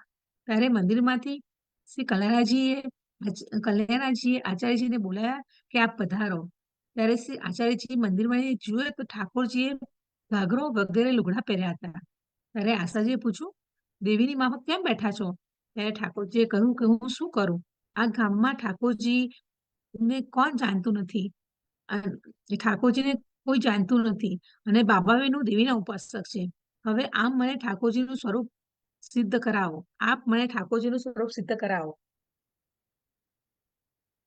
અહીં 4 ઘડી આપ બિરાજો. બાબા બહેનો કૃષ્ણદાસ અને યાદવેન્દ્ર દાસ ખવાસને અંગીકાર કરી પછી આગળ પધારો. ત્યારે શ્રી આચાર્યજીએ ઘાઘરા લુગડાને ઉતારી ઘાઘરાને ખીલી પર મૂકી દીધો અને બીજા લુગડાને ફાડી એક પડદની પહેરાવી પાક બાંધી પછી પોતે આંબાના વૃક્ષ નીચે બેસી અને બિરાજ્યા. એટલામાં જ બાબા બહેનો અને કૃષ્ણદાસ અને યાદવેન્દ્રદાસ ખવાસ ત્રણે આવ્યા. શ્રી કલ્યાણજીના મંદિરમાં જઈને જુએ તો પાક ધોતી પહેરીને બેઠા છે. ત્યારે બાબા બહેનો કહે, અહીં કોણ આવ્યું છે જે મારી દેવીના કપડાં ઉતાર્યા? અને કલ્યાણજીએ કહ્યું, મને અડશો નહીં, હું તો કલ્યાણજી ઠાકોર છું. ત્યારે બાબા બહેનોએ કહ્યું, ઠાકોર તો આ ગામમાં કોઈ માનતું નથી અને મારો અપરાધ શું કે મળવાની ના કહો છો? ત્યારે કલ્યાણજીએ કહ્યું, આંબાના વૃક્ષ નીચે શ્રી આચાર્યજી પધારે છે. એમનું તું સેવક થઈ આવ અને ગામના લોકો ઠાકોરને ન માને તો તારે અને અમારે ગામથી લોકોને શું કામ છે? તારા ઘરમાં 700 રૂપિયા કોઠા નીચે દાટ્યા છે, તે કાઢી મારી સેવા પૂજા કરજે. પરંતુ પહેલા તમે જઈ શ્રી આચાર્યજીના સેવક થઈ આવો. એટલે 3 જણા આચાર્યજી પાસે આવીને કહે છે, મહારાજ અમને સેવક કરો. ત્યારે ઠાકરજી કહે છે, 3 જણ તલાવમાં નહીં આવો. ત્યારે 3 જણ તલાવમાં નહીં શ્રી આચાર્ય પાસે આવ્યા. એટલે શ્રી આચાર્યજીએ 3ને નામ સંભળાવી નિવેદન કરાવ્યું. પછી શ્રી આચાર્યજી બાબા બહેનોને કહે, હવે તમે એક કામ કરો, કલ્યાણજીને તમારે ઘરે લઈ ગુપ્ત રીત સેવા કરો અને કલ્યાણજીના મંદિરમાં કોઈ દેવીને બેસાડી કોઈને કીધો તો તે પૂજા ચલાવશે. તમે કઈ દેવીની પૂજાનું લેતા? ત્યારે બાબા બહેનોએ કહ્યું, મહારાજ આપ મારે ઘર પધારીને 2 દિવસ રહી જેમ સેવાની રીતિ હોય તે કૃપા કરી બતાવો. આ ગામમાં કોઈ જાણતું નથી. ત્યારે શ્રી આચાર્યજી કલ્યાણજીને પધરાવી અને બાબા બહેનોને ઘરે પધાર્યા. બાબા બહેનોના ઘરમાં નીચે કોઠામાં 700 રૂપિયા નીકળ્યા. તે લાવી શ્રી આચાર્યજી આગળ ધર્યા. ત્યારે આચાર્યજી કહે છે, આ અમારા કામના નથી, આ તમને આપ્યા છે અને તારો દ્રઢ વિશ્વાસ ઠાકોરજીમાં થાય તો થાય તેથી દીધા છે, તેથી તમે રાખો. પછી આચાર્યજીએ 4 દિવસ ત્યાં રહી શ્રી કલ્યાણજીને પંચામૃત સ્નાન કરાવી બાબા બહેનો અને કૃષ્ણદાસના માથે પધરાવી પુષ્ટિ માંગી બધી રીત બતાવી અને આજ્ઞા કરી. શ્રી ઠાકોરજી તમને આજ્ઞા કરે છે તેમ કરજો. એ પ્રકારે સમજાવી પોતે અડેલ પધાર્યા. પછી બાબા બહેનો અને કૃષ્ણદાસ મળીને સેવા કરવા લાગ્યા. યાદવ ખવાસ સુધી ઉપરની પહેલ કરતા હતા. ત્યારે બાબા બહેનો એક બ્રાહ્મણે 10 રૂપિયા આપી દઈ અને દેવીને બેસાડી અને તેની પૂજા સોંપી દીધી. તે બ્રાહ્મણ પ્રસન્ન થઈ સેવા કરતો, ગામની જીવિકા હતી તે ખાતો. બાબા બહેનો અને યાદવ ખવાસ ને તો કોઈ સગો રહ્યો ન હતો. કૃષ્ણદાસને 2 ભાઈ હતા. તે આવીને શ્રી આચાર્ય પાસે નામ પમાવ્યા અને સાધારણ વૈષ્ણવ થયા. આ પ્રકારે બહુ દિવસ વીતી ગયા. એક હવે શ્રી ગોવર્ધનધર પ્રગટ થઈ ગોવર્ધન ઉપર બિરાજ્યા હતા. શ્રી કૃષ્ણજી સેવા કરતા હતા. તે સાંભળી બાબાભાઈનું અને કૃષ્ણદાસ અને યાદવ ખવાસનું મન થયું. તે શ્રી ગોવર્ધનધરના અને શ્રી કેસરીના દર્શન કરીએ.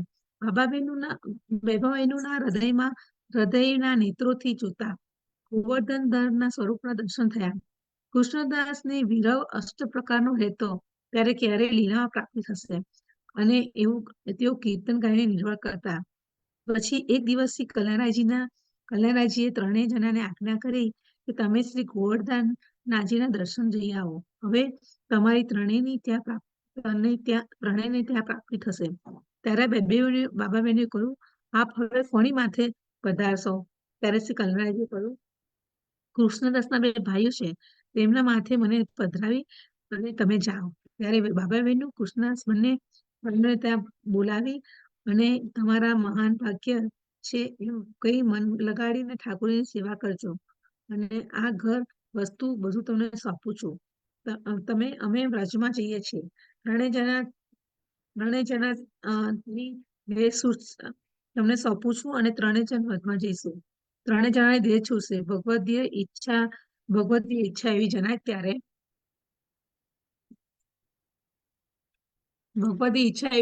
બંને હવે સેવા કરવા લાગે અને બંને પ્રસન્ન થઈને તે ત્રણેયને કેટલા દિવસ મથુરામાં આવ્યા. વાર્તા પ્રસંગ 1. તે બાબાબેનોના હૃદયમાં નેત્રોથી જોતા હતા અને એ ત્રણેય જણ કેશવરાયજીના દર્શને ચાલ્યા. તે મથુરામાં આવી દર્શન કરે. દર્શન થતા જ કૃષ્ણદાસને શ્રી ગોવર્ધનધરના રૂપના દર્શન થયા. ત્યારે કૃષ્ણદાસને ગોવર્ધનધરના દર્શનનો અત્યંત વિરહ થયો અને તેથી એમને કીર્તન કૃષ્ણદાસે ગાયું.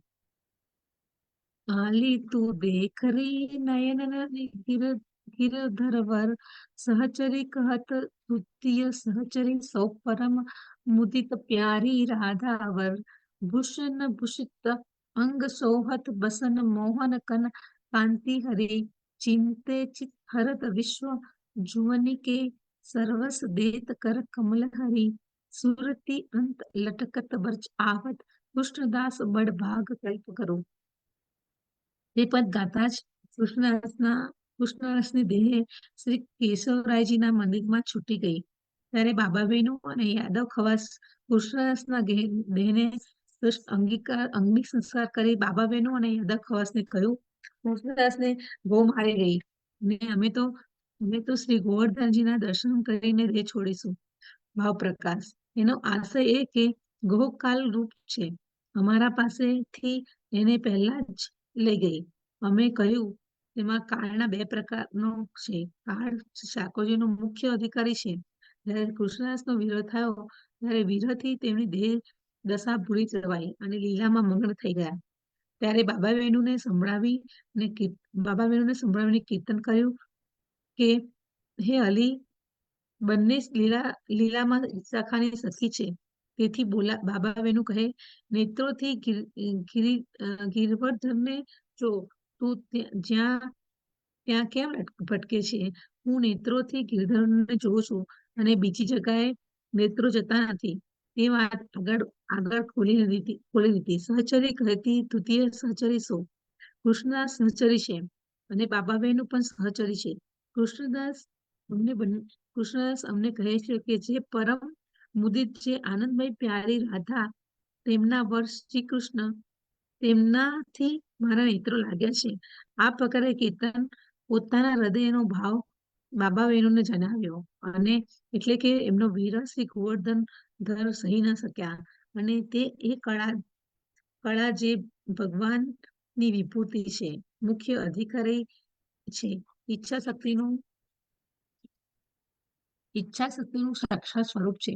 તેથી શિક્ષાપત્રમાં કહ્યું છે, યથા કાલસ્ત દ્વિભૂતિ કાલ કલયાત મોહત મુખ્યાધિકાર્યપી હરિતા શક્તિ સ્વરૂપવાન. તે એ કાલે પ્રભુની ઈચ્છા જાણી તત્કાલ કૃષ્ણદાસને પ્રભુની પાસે પહોંચતા કરી દીધા. જ્યારે બાબાબેનો અને કૃષ્ણદાસનો ગો મારી ગઈ હતી. એનો અર્થ કે કૃષ્ણદાસની અહંતા મમતાત્મક અને વાસના રૂપે દેહને ગૌ મારી ગઈ. કેમ કે જ્યાં સુધી લિંગમાં દેહ ન પડે ત્યાં સુધી ભગવત પ્રાપ્તિ ન થાય. તે લિંગમાં દેહને ગૌ મારી અને લઈ ગઈ. એમણે કહ્યું, પછી પોતાની વાત કરી શ્રી ગોવર્ધનના દર્શન કરી અને આ લિંગ દેહને છોડીશું. તેમાં એ જણાવ્યું કે કૃષ્ણદાસ જેવો હજુ વિરહ થયો નથી. જ્યારે ગોવર્ધનના દર્શન કરીશું ત્યારે વિરહ થશે અને ત્યારે દેહ છોડીશું. આ પ્રકારે બાબા બહેનોએ દીનતા જણાવી કે અમારું કાર્ય ગોવર્ધન ધર કરશે. પછી બાબા બહેનો અને યાદવ ખવાસી બંને મથુરાથી ચાલ્યા શ્રીનાથ દ્વાર આવ્યા અને શ્રીનાથજીના દર્શન કર્યા. બાબા બહેનોએ શ્રીનાથજીની આગળ કીર્તન કર્યા ત્યારે શ્રીનાથજીના કંઠથી ફૂલની માળા પડી. ત્યારે રામદાસે એક બીડું તથા પ્રસાદી માલા ભેગો બાબા બહેનોને આપી. બા પ્રકાશ, એનો અર્થ એ કે શ્રીનાથજીએ તમને વિરહ આપ્યો અને આ દેહથી વિદાય આપી હવે લીલામાં પ્રાપ્ત થશો. અને માલા શ્રીનાથજીના કંઠથી વળી થઈ તે એમાંથી માલા ભક્તરૂપ છે. ભક્તોના હાથ વિરહ છે. ત્યારે વ્રજભક્ત વિરહ દે છે ત્યારે આવે. તે માળા લેતા જ વિરહ થયો અને બીડું લીધું. એવો ભાવ એ કે જેના ઉપર પ્રસન્ન થાય તેને બીડું મંગલરૂપ દે છે. તે રામદાસજીને બીડું દઈ ને જણાવ્યું કે પ્રભુ તમારા ઉપર પ્રસન્ન છે. પછી બાબા બહેનોએ દંડવત કરી અને માલા બીડા લઈ પર્વતથી નીચે ઉતરી દેહ છોડી દીધો. ત્યારે બાબા બહેનોના દેહનો સંસ્કાર યાદવ ખવાસે કર્યો. પછી શુદ્ધ થઈ શ્રી ગોસાઈજીના દર્શન કરી શ્રી ગોસાઈજીએ ભગવદીય જાણી સેવા આપી અને યાદવેન્દ્ર દાસ સેવા આપી તે યાદવેન્દ્ર દાસ કરવા લાગ્યા. પરંતુ તેમના મનમાં ખેદ રહેતો. પછી યાદવ ખવાસે વિચાર્યું કે હવે અહીં રહીને શું કરવું? જ્યાં બાબા બહેનો છે ત્યાં રહીશું. ભાવ પ્રકાશ, કેમ કે લીલામાં પણ યાદવ ખવાસ બાબા બહેનોની સખી છે. તેથી બાબા બહેનોની ઠહેલ કરી પ્રસન્ન કરે છે. હવે બાબા બહેનોનું સંગ વિના એનાથી રહેવાતું નથી અને વિરહ થયો. ત્યારે યાદવ ખવાસે વિચાર્યું કે કૃષ્ણદાસના દેહનો સંસ્કાર મેં કર્યો.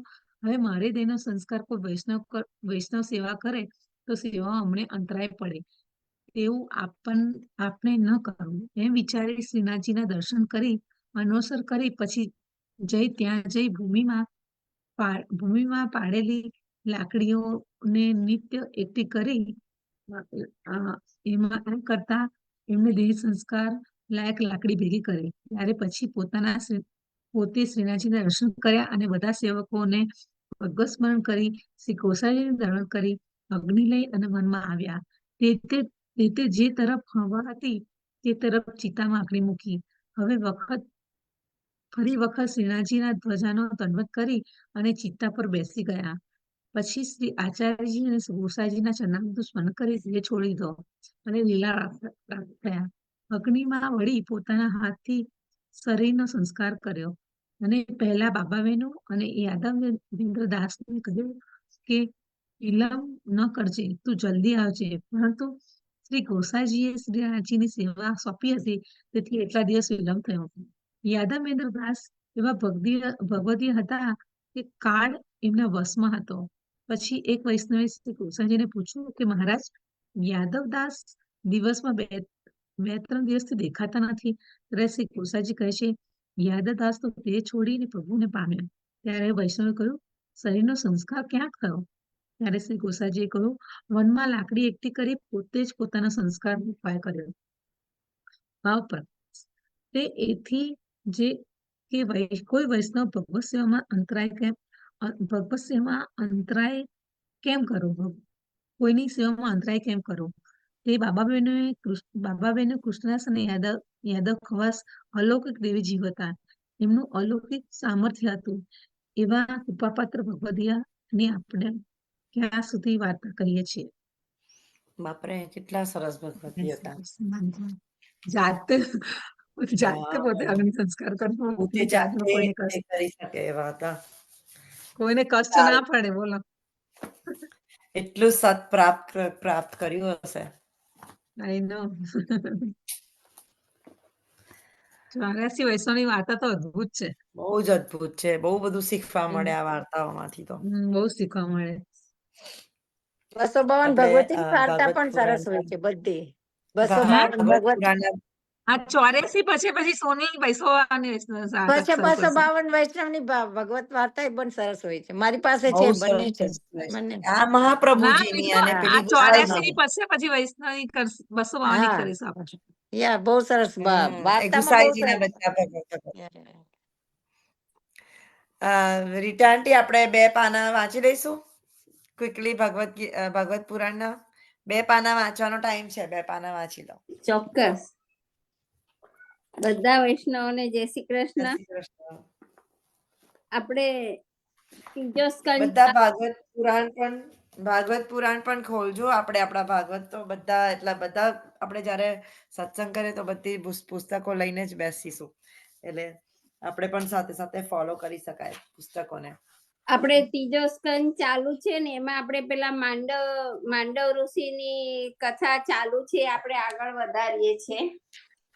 માંડવ ઋષિ ને યમરાજા વચ્ચેનો સંવાદ ચાલુ છે. માંડવ ઋષિએ કહ્યું, યમરાજા, તમે તમારા કાયદાના શાસ્ત્રો વાંચ્યા હોય એવું લાગતું નથી. શાસ્ત્રમાં અજ્ઞાન છે કે અજ્ઞાનના અવસ્થામાં કરેલા પાપની સજા સ્વપ્નમાં કરવી. 3 વર્ષનો બાળક હું ત્યારે અજ્ઞાન હતો. તે વખતે મેં કરેલા પાપની સજા મને સ્વપ્નમાં કરવી જોઈતી હતી, પરંતુ તમે મને ગેરવ્યાજબી રીતે આવી સજા કરી છે. તેથી હું તમને શાપ આપું છું કે તમારો જન્મ શુદ્ધ યોનિમાં થશે. માંડવ ઋષિના આ શાપથી યમરાજા વિદુરજી તરીકે દાસીને ઘેર જન્મ્યા. પોતાના દાસી પુત્ર તરીકે જન્મના કારણભૂત કથા સાંભળી વિદુરજી વિચારે છે, એક વખત મારી ભૂલ થઈ તો દેવ મટી હું માનવ બન્યો. હવે બીજી વાર ભૂલ કરી બેસીશ તો માનવ મટી પશુ બની જઈશ. 2 હાથ જોડી નમસ્કાર કરી વિદુરજી મૈત્રીજીને પ્રશ્ન પૂછે છે, ભગવાનને કોઈ કર્મ કરવાની જરૂર નથી, તે અકર્તા છે, છતાં કલ્પના આરંભી તેમણે આ સૃષ્ટિની રચના કેવી રીતે કરી?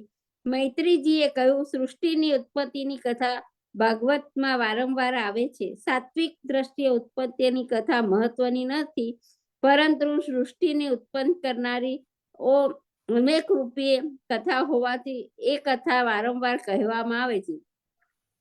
પછી મૈત્રીજીએ વિદુરજીને સૃષ્ટિની ઉત્પત્તિની કથા કહી સંભળાવે છે. સૃષ્ટિની ઉત્પત્તિની કથા એટલે ભગવાનની વિશ્વલીલાની કથા.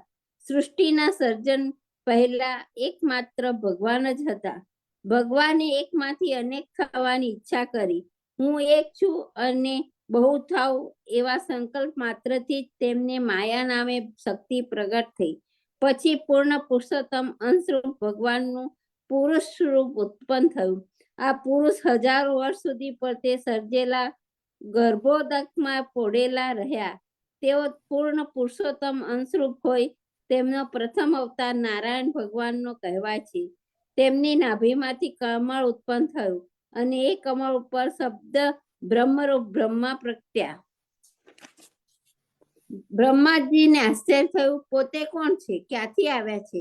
બ્રહ્મ દ્રષ્ટિથી જોતા પોતે કમળમાં બિરાજે છે. તેઓ અંતર્મુખ થયા. કમળનું મુખ શોધવા પ્રયત્ન કર્યા તો ચતુર્ભુજ નારાયણના દર્શન થયા.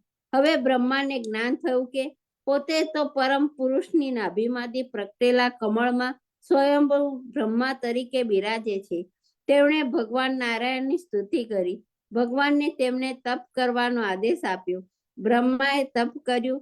તેમના તપથી પ્રસન્ન થઈને ભગવાને કહ્યું, સૃષ્ટિની ઉત્પત્તિ કરો. બ્રહ્માએ ધ્યાન ધર્યું. ધ્યાન ધરતા તેમના મનમાંથી 4 કુમારો ઉત્પન્ન થયા, સનન, સનાતન અને સનત કુમાર તેમના નામ છે. તેઓ સદૈવ 5 વર્ષના જ રહે છે. બ્રહ્માજીએ પોતાના એ માનસ પુત્રોને આજ્ઞા કરી, દીકરાઓ તમે સૃષ્ટિનું સર્જન કરો. પરંતુ સનત કુમારે તો બ્રહ્માના માનસ પુત્રો છે, યોનિજ પુત્રો નથી. વળી તેઓ વાસુદેવ પરાયણ છે, જ્ઞાની છે. તેમને સૃષ્ટિ સર્જનનું કામ પસંદ ન પડ્યું. તેથી પિતાની આજ્ઞાનો અનાદર ન કરતા તેઓ મૌન રહ્યા. આથી બ્રહ્માજીને ગુસ્સો ચડ્યો. બ્રહ્માજી રજોગુણી છે.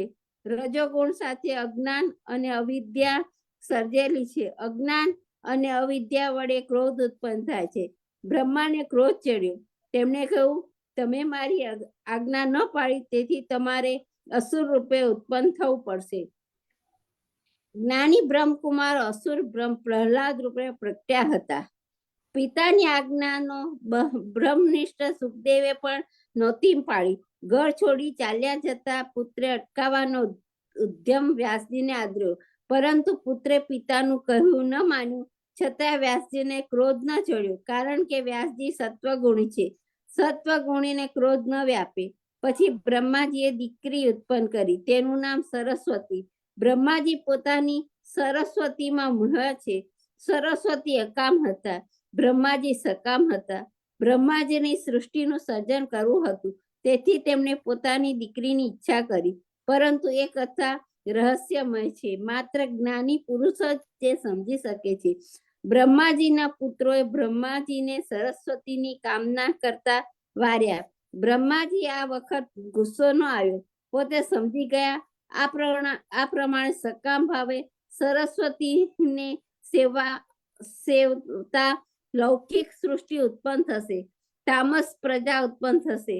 તેઓ પોતાની ભૂલ સમજ્યા, પોતાના એ વાસનામય શરીરનો એટલે કે પોતાની વાસનાનો ત્યાગ કર્યો. હવે શું કરવું? સૃષ્ટિ ઉત્પન્ન કરવાની આજ્ઞા તો પોતાને પરમ પુરુષ પાસેથી થઈ છે. માનસ પુત્રો વડે સૃષ્ટિ ઉત્પન્ન કરતા બ્રહ્માના સંતાનો થયા. પોતાના સંતાનો કેવી રીતે થાય? બહુ વિચારીને અંતે બ્રહ્માજીએ મિથુન વાળી સૃષ્ટિ સર્જવાની ઈચ્છા કરી. મિથુન એટલે યુગલ સંબંધ. તે માટે બ્રહ્માજીએ પોતાના શરીરના 2 ભાગ કર્યા. 2 ભાગ એટલે 2 વિચાર. બ્રહ્માજીએ સૃષ્ટિ સર્જવાની ઈચ્છા અને ભગવાનનું ધ્યાન, એ 2 વિચાર આવ્યા. એ રીતે બ્રહ્માજીનું શરીર 2 ભાગમાં વહેંચાઈ ગયું. ઈચ્છા અને ધ્યાન એ 2 માંથી 2 સ્વરૂપો પ્રગટ્યા.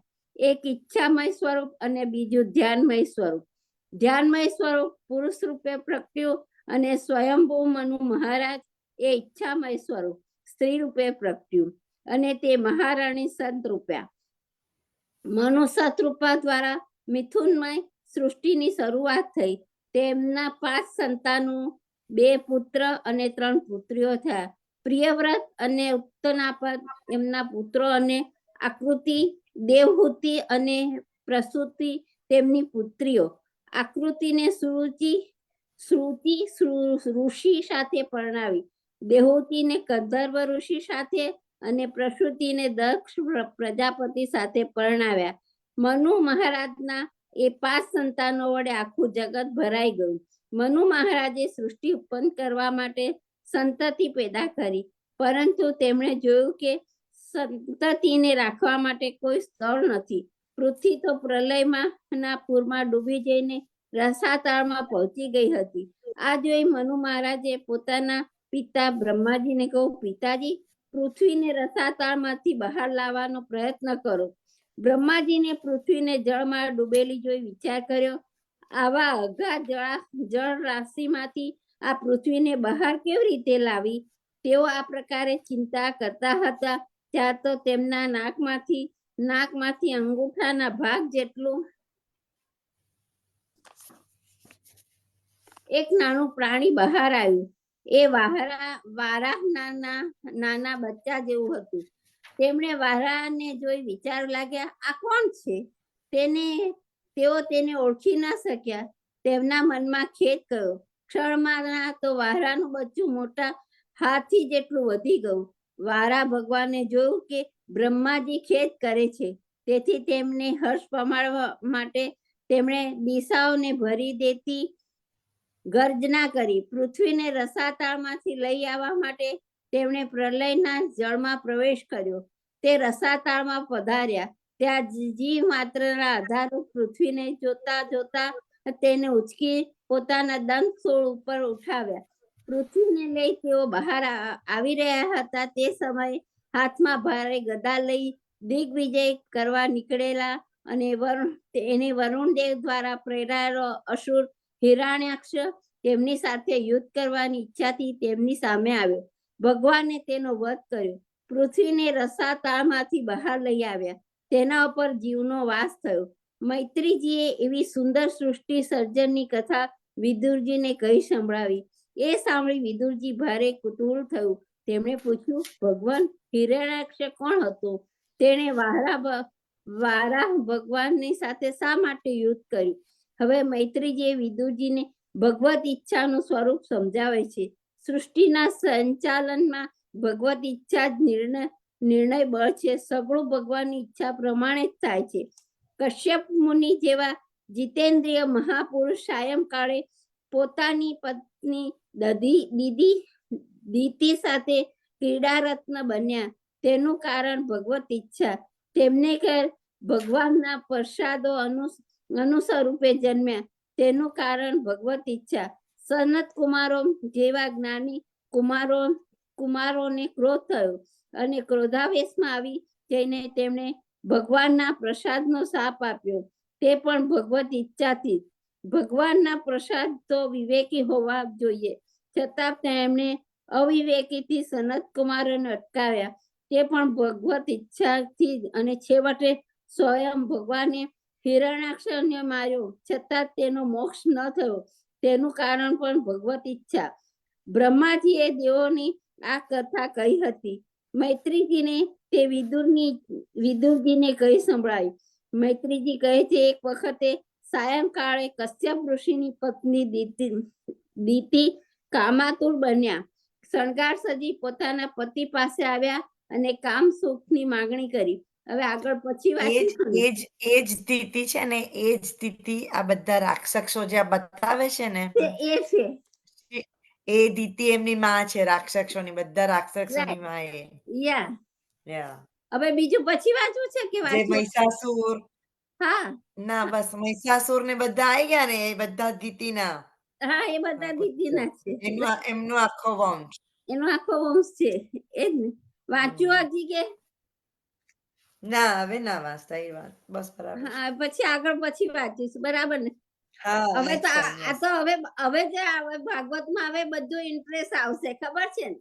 બહુ સરસ આવે છે. હવે એ બધું આ ને શિવ પુરાણ કેટલું રિલેટેડ છે. બધું હા એક્ઝેક્ટલી સેમ છે. હા આમાં આમાં ભાગવતમાં પહેલા જ આવ્યું હતું ને. અને તું છે ને પછી આમાં પણ પછી એમાં રામાયણમાં પણ તું રામાયણ વાંચીશ ને, તે વાંચ્યું હોય તો રામાયણમાં પણ આનું જ આવે છે. Yes yes. કશ્યપ મુનિના છોકરાઓ જે બધા રાક્ષસ જીવ બધા થયા ને એ. અને ગણપતિને જે દુર્વાસા આપ્યું ને, એ પણ એક કશ્યપ ઋષિ. સાચી વાત છે. એ જેમને જે ગણપતિને ખબર છે મૂર્છિત થઈ હતા અને બચાવ્યા હતા ને, અને કોરિલેટેડ થાય છે બધું પછી સ્ટોરીઝ. આ તો આખું આ ભાગવત આખું ગણપતિ દાદાએ જ લખ્યું હતું ને. ગણપતિ દાદાએ મારી ગણપતિ દાદાએ લખ્યું હતું. હા, એમને કીધું હતું કે જો ઊંઘી જઈશ તો હું ભાગવત લખવાનું બંધ કરી દઈશ. સાચી વાત છે. મને ઊંઘવા ના દેશો તો હું સલંગ લખીશ.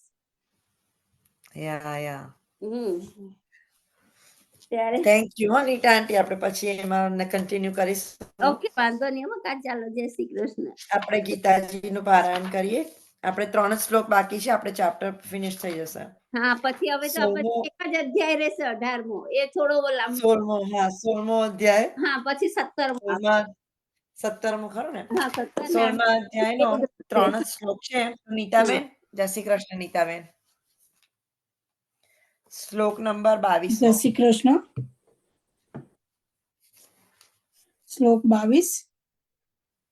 એતે વિમુક્ત કાંતય્ય તમો દ્વારે ત્રિવિનર આચારતી આત્મન શ્રેય તત યાતિ પરામ ગતિમ. એનો અનુવાદ છે, હે કુંતી પુત્ર, જે મનુષ્ય આ નરકમાં 3 દ્વારોથી બચી ગયેલો હોય છે, તે આત્મ સાક્ષાત્કાર માટે કલ્યાણકારી કાર્ય કરે છે અને પછી ક્રમશઃ એટલે ધીમે ધીમે પરમ ગતિએ પામે છે. એનો ભાવાર્થ છે, વ્યક્તિએ માનવ જીવનના આ કામ, ક્રોધ તથા લોભરૂપ શત્રુઓથી અત્યંત સાવધ રહેવું જોઈએ. જે મનુષ્ય આ 3 શ્રેણીથી જેટલો મુક્ત થશે એટલું જ એનું જીવન શુદ્ધ થશે. ત્યારે તે વૈદિક શાસ્ત્ર વિધિ વિધાનોનું પાલન કરી શકે છે. માનવ જીવનના નિયામક સિદ્ધાંતોનું આચરણ કરવાથી મનુષ્ય પોતાને આધ્યાત્મિક સાક્ષાત્કારની ભૂમિકા તરફ અગ્રેસર કરે છે. જો તે એટલો ભાગ્યશાળી હોય કે આવા અભ્યાસથી તે કૃષ્ણ ભાવના મૃતની ભૂમિકા સુધી ઉત્પન્ન થઈ શકે તો નક્કી તે સફળતાને વરે છે. વૈદિક સાહિત્યમાં કર્મ તથા કર્મફળના માર્ગો નિયત થયેલા છે કે જેથી મનુષ્ય શુદ્ધિ એટલે કે સંસ્કારની અવસ્થા સુધી પહોંચી શકે. એ બધી પદ્ધતિઓ કામ, ક્રોધ અને લોભના ત્યાગ પર આધારિત હોય છે. આ વિધિનું જ્ઞાન પામીને મનુષ્ય આત્મા સાક્ષાત્કારની ઉચ્ચ ભૂમિકા સુધી ઉન્નત થઈ શકે છે અને આ આત્મ સાક્ષાત્કારની પૂર્ણતા એટલે કે સિદ્ધિ ભક્તિમાં થાય છે. એવી ભક્તિમાં મુક્ત જીવનની મુક્તિ વિશે ખાતરી હોય છે. તેથી વૈદિક પદ્ધતિ પ્રમાણે 4 આશ્રમો તથા 4 વર્ણનોનું વિધાન કરવામાં આવ્યું છે. વિભિન્ન વર્ણો માટે વિભિન્ન વિધિ વિધાનોનું વ્યવસ્થા છે. જો મનુષ્ય તેમને અનુસરી શકે તો તે આપોઆપ જ આત્મ સાક્ષાત્કારના સર્વોચ્ચ પદને પ્રાપ્ત કરી લે છે અને ત્યારે તેની મુક્તિમાં કોઈ શંકાને સ્થાન રહેતું નથી. જય શ્રી કૃષ્ણ. જય શ્રી કૃષ્ણ. શ્લોક નંબર 23મો. હર્ષા આંટી. હર્ષા આંટી છે. હર્ષા શેઠ.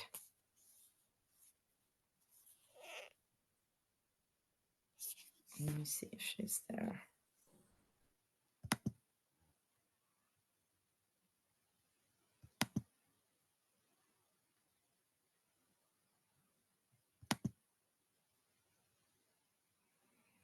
એ નથી. બીજા કોઈ પાસે ગીતાજી છે 23મા શ્લોક કરવા માટે? કલ્પના આંટી તમે લઈ લો. નહીં તો ના, એકચ્યુઅલી તમે નેક્સ્ટ વન લો છો ઓલરેડી 24મો. 23મો શ્લોક છે કોઈની પાસે ગીતાજી?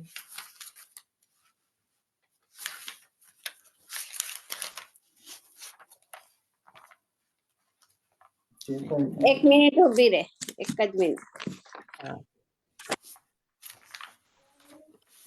એક જ મિનિટ ઊભી રહે. હા, હું લઈ લઉં.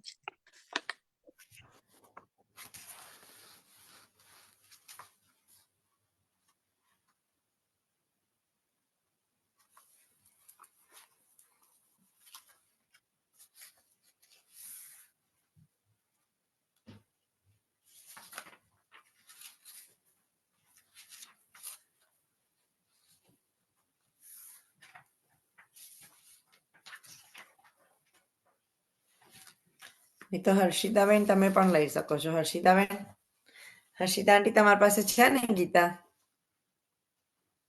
ગીતાજી છે?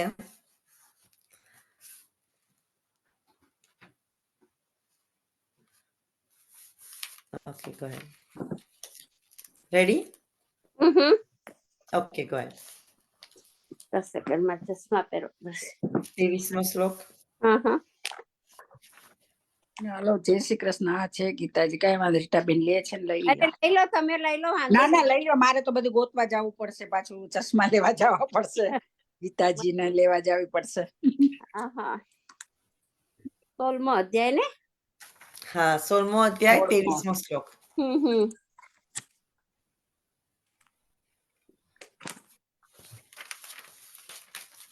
આપણે ગીતાજીના શ્લોક જ્યારે વાંચીએ તો સાથે સાથે ફોલો અલોંગ કરતા જવાનું. તો આપણે ગીતાજીમાંથી પણ આપણને કેટલું પુણ્ય મળે ખાલી ખોલવામાંથી જ. ખબર છે?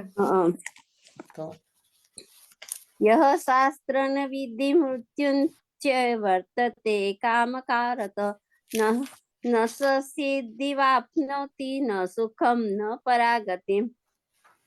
જે મનુષ્ય શાસ્ત્રના આદેશોને છોડીને મરજી મુજબ કાર્ય કરે છે તે સિદ્ધિ સુખ પરમ ગતિને મોક્ષ પામતો નથી. ભાવાર્થ, આપણે જોઈ ગયા કે માનવ સમાજના 4 વર્ણોને 4 આશ્રમો માટે શાસ્ત્રોએ નિયમો નક્કી કર્યા છે અને મનુષ્ય માત્ર જે આ શાસ્ત્ર વિધિને અનુસરે છે એ અપેક્ષિત છે. જો મનુષ્ય આ નિયમોનું પાલન ન કરે અને કામ, ક્રોધ, લોભ અને ઈચ્છાને અનુસરી સ્વેચ્છાચારી બને તો તે કદી સિદ્ધિ પામશે નહીં.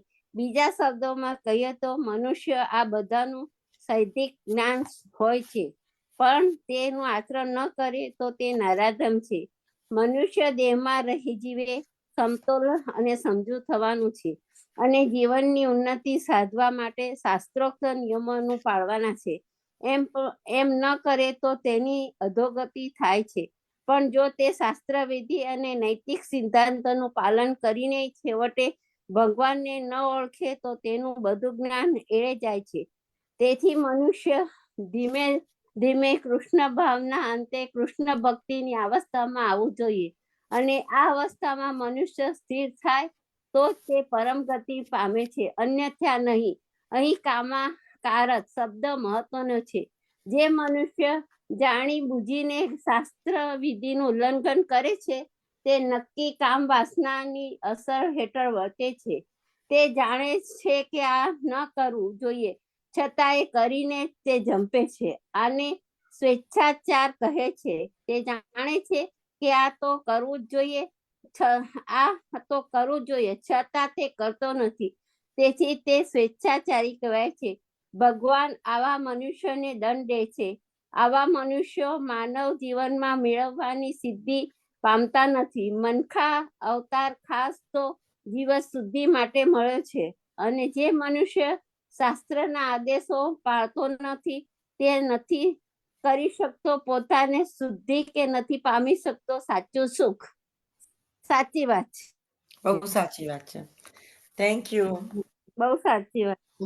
You welcome. 24મો શ્લોક કલ્પના શાહ. જય છેલ્લો શ્લોક છે કલ્પના આંટી. જય શ્રી કૃષ્ણ. આ ચેપ્ટરનો છેલ્લો શ્લોક વાંચશો? તમે મ્યુટ પર છો.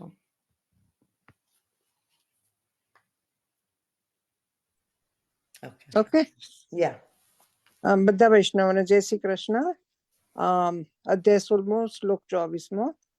તસ્માત શાસ્ત્રમ પ્રમાણમ તે કાર્ય વ્યવસ્થિતો જ્ઞાત્વા શાસ્ત્ર વિધાનોક્તમ કર્મ કર્તુમિહાંસી.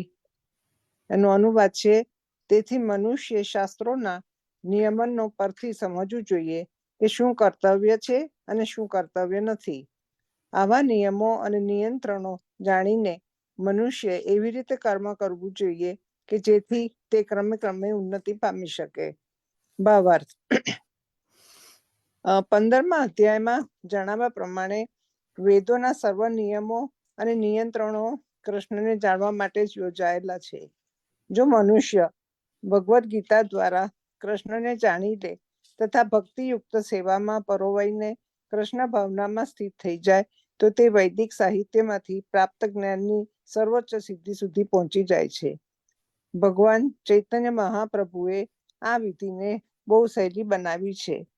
તેમણે લોકોને કેવળ હરે કૃષ્ણ કૃષ્ણ કૃષ્ણ હરે હરે, હરે રામ રામ રામ હરે હરે આ મહામંત્રનો જપ કરવાનું, ભગવાનની ભક્તિમાં પરોવાઈ જવાનું અને ભગવાનને ધરાવેલા ભોજનાશેષને પ્રસાદ તરીકે ગ્રહણ કરવાનું કહ્યું. જે મનુષ્ય આ ભક્તિ કાર્યોમાં સંલગ્ન રહે છે તેને સર્વ વૈદિક સાહિત્યનું અધ્યયન કરેલું છે તેમ જાણવું. તે પૂર્ણપણે તેનો સાર સમજી ગયો છે. બેશક એવા મનુષ્યો સામાન્ય મનુષ્યો માટે કે જેઓ કૃષ્ણ ભાવના પરાયણ નથી કે ભગવાનની સેવામાં લાગેલા નથી, તેમના માટે તેમણે શું કરવું અને શું ન કરવું તેનો નિર્ણય વેદોના આદેશો પ્રમાણે થવો જોઈએ. મનુષ્ય દલીલ કર્યા વિના તે પ્રમાણે કર્મ કરવું જોઈએ. આને શાસ્ત્રોના સિદ્ધાંતોનું અનુસરણ કહે છે. શાસ્ત્રોમાં એવા 4 મુખ્ય દોષ હોતા નથી કે જે બદ્ધ જીવમાં હોય છે, તે છે અપૂર્ણ ઇન્દ્રિયો, છેતરવાની વૃત્તિ, ભૂલો કરવી અને મોહગ્રસ્ત થવું. આ Oh my આ God. આ 4 દોષોના કારણે બદ્ધ જીવ વિધિ વિધાનો બનાવવા માટે અયોગ્ય હોય છે. તેથી સારું છે. શાસ્ત્રોમાં વર્ણવ્યા પ્રમાણે વિધિ વિધાનો ઉપરોક્ત દોષ રહિત હોય સર્વ મહાન સંતો, આચાર્યો તથા મહાપુરુષોએ ફેરફાર કર્યા વિના એમનો સ્વીકાર કર્યો છે. ભારતમાં આધ્યાત્મિક વિદ્યાના ઘણા પક્ષો છે, જેમનું વિભાજન 2 વર્ગોમાં થાય છે, નિરાકારવાદી તથા સાકારવાદી. બંને પક્ષો વેદોના સિદ્ધાંતો પ્રમાણે જીવન પસાર કરે છે. શાસ્ત્રોના સિદ્ધાંતો પાડ્યા વગર મનુષ્ય પૂર્ણતાના સ્તર સુધી પહોંચી ન શકે. તેથી શાસ્ત્રોના તત્વાર્થને વાસ્તવિક રીતે સમજનાર મનુષ્ય ભાગ્યશાળી ગણાય છે. માનવ સમાજમાં બધી અધોગતિનું મુખ્ય કારણ પૂર્ણ પુરુષોત્તમ પરમેશ્વરને જાણવાના સિદ્ધાંતો પ્રત્યેનો અણગમો છે. માનવ જીવનનો તે સૌથી મોટો અપરાધ છે. તેથી પરમેશ્વરની ભૌતિક શક્તિ માયા ત્રિવિધ તાપના રૂપે આપણને સદા સંતાપ આપ્યા કરે છે. આ ભૌતિક શક્તિ 3 પ્રાકૃત ગુણોની બનેલી હોય છે. પરમેશ્વરને જાણવાનો માર્ગ મોકળો થાય તે પૂર્વે મનુષ્ય ઓછામાં ઓછું સત્વગુણી થવું જોઈએ. સત્વગુણી સુધી ઉન્નત થયા વિના મનુષ્ય આસુરી જીવનના કારણરૂપ તમો તથા રજોગુણમાં રહે છે. રજોગુણી તથા તમોગુણી લોકો શાસ્ત્રો, પવિત્ર પુરુષો તથા પૂર્ણ પુરુષોત્તમ પરમેશ્વરના શાસ્ત્રીય જ્ઞાનની હાંસી ઉડાવે છે. તેઓ ગુરુના આદેશોનું ઉલ્લંઘન કરે છે અને શાસ્ત્રોના સિદ્ધાંતોની પરવા કરતા નથી. ભક્તિનો મહિમા સાંભળવા છતાં તેમને ભક્તિ પ્રત્યે આકર્ષણ થતું નથી. એટલે તેઓ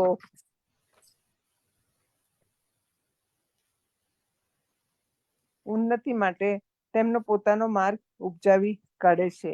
મનુષ્ય સમાજના આ કેટલાક દોષ છે કે જે આસુરી જીવન તરફ દોરી જાય છે. પરંતુ જો મનુષ્યને અધિકૃત સદગુરુનું માર્ગદર્શન પ્રાપ્ત થઈ જાય તો તેનું જીવન સફળતાને ભરે છે. કારણ કે સદગુરુ ઉચ્ચ ભૂમિકા પ્રતિ ઉન્નતિનો માર્ગ દર્શાવી શકે છે. આમ શ્રીમદ ભાગવતના દેવી તથા આસુરી સ્વભાવ નામના 16મા અધ્યાય પરના ભક્તિ વેદાંત ભાવાર્થો પૂર્ણ થાય છે. 16મો અધ્યાય પૂરો થાય છે. 16મા અધ્યાય પૂરો થયો. Thank પૂરો you. થયો. આપણે કોઈને ભાવગીત ગાવું છે? યા ગાવ. આપણે એકાદ ભાવગીત લઈ લઈશું. હા ગાવ. એટલે જયશ્રીબેન આવ્યા છે? જયશ્રીબેન પટેલ. નહીતર ગાઈ લઉં એ ના હોય તો. Sure. રશ્મિબેન તમે ગાવશો? યા ગાઈ લો. Okay, go ahead.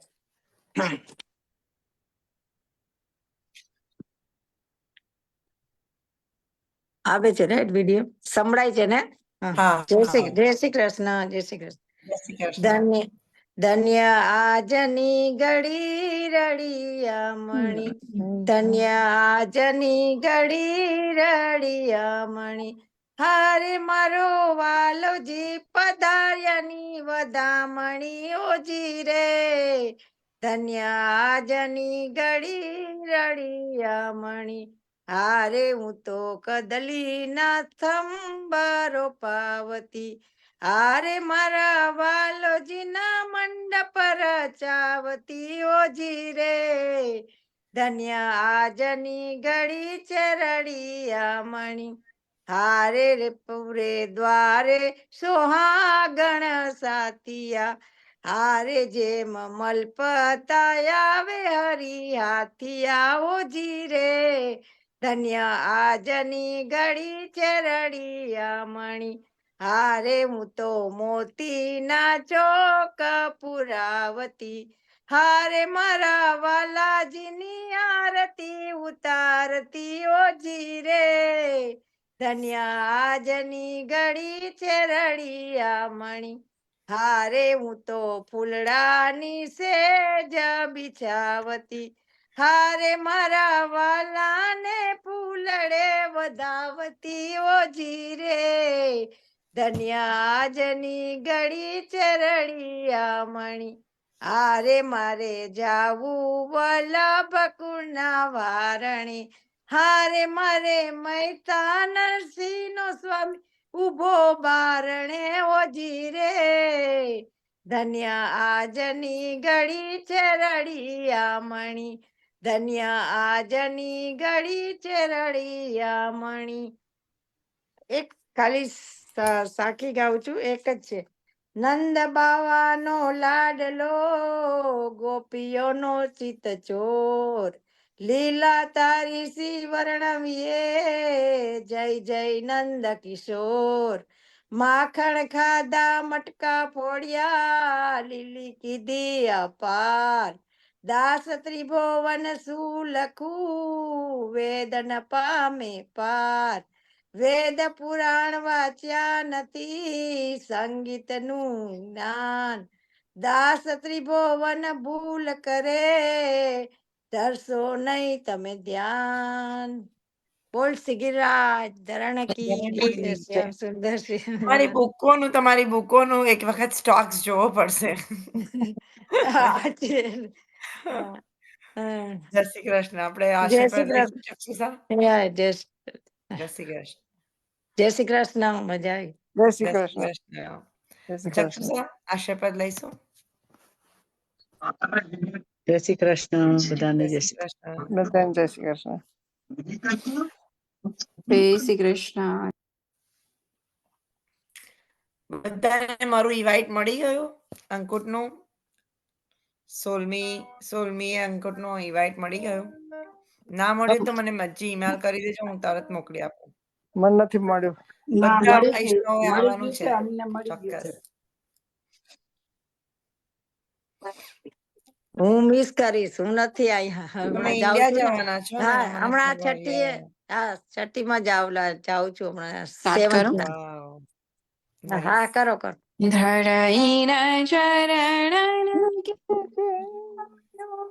સો ધરણીના ચરણ કેરો શ્રી વલ્લભ सावन का चौथा सोमवार दिनांक 12 अगस्त।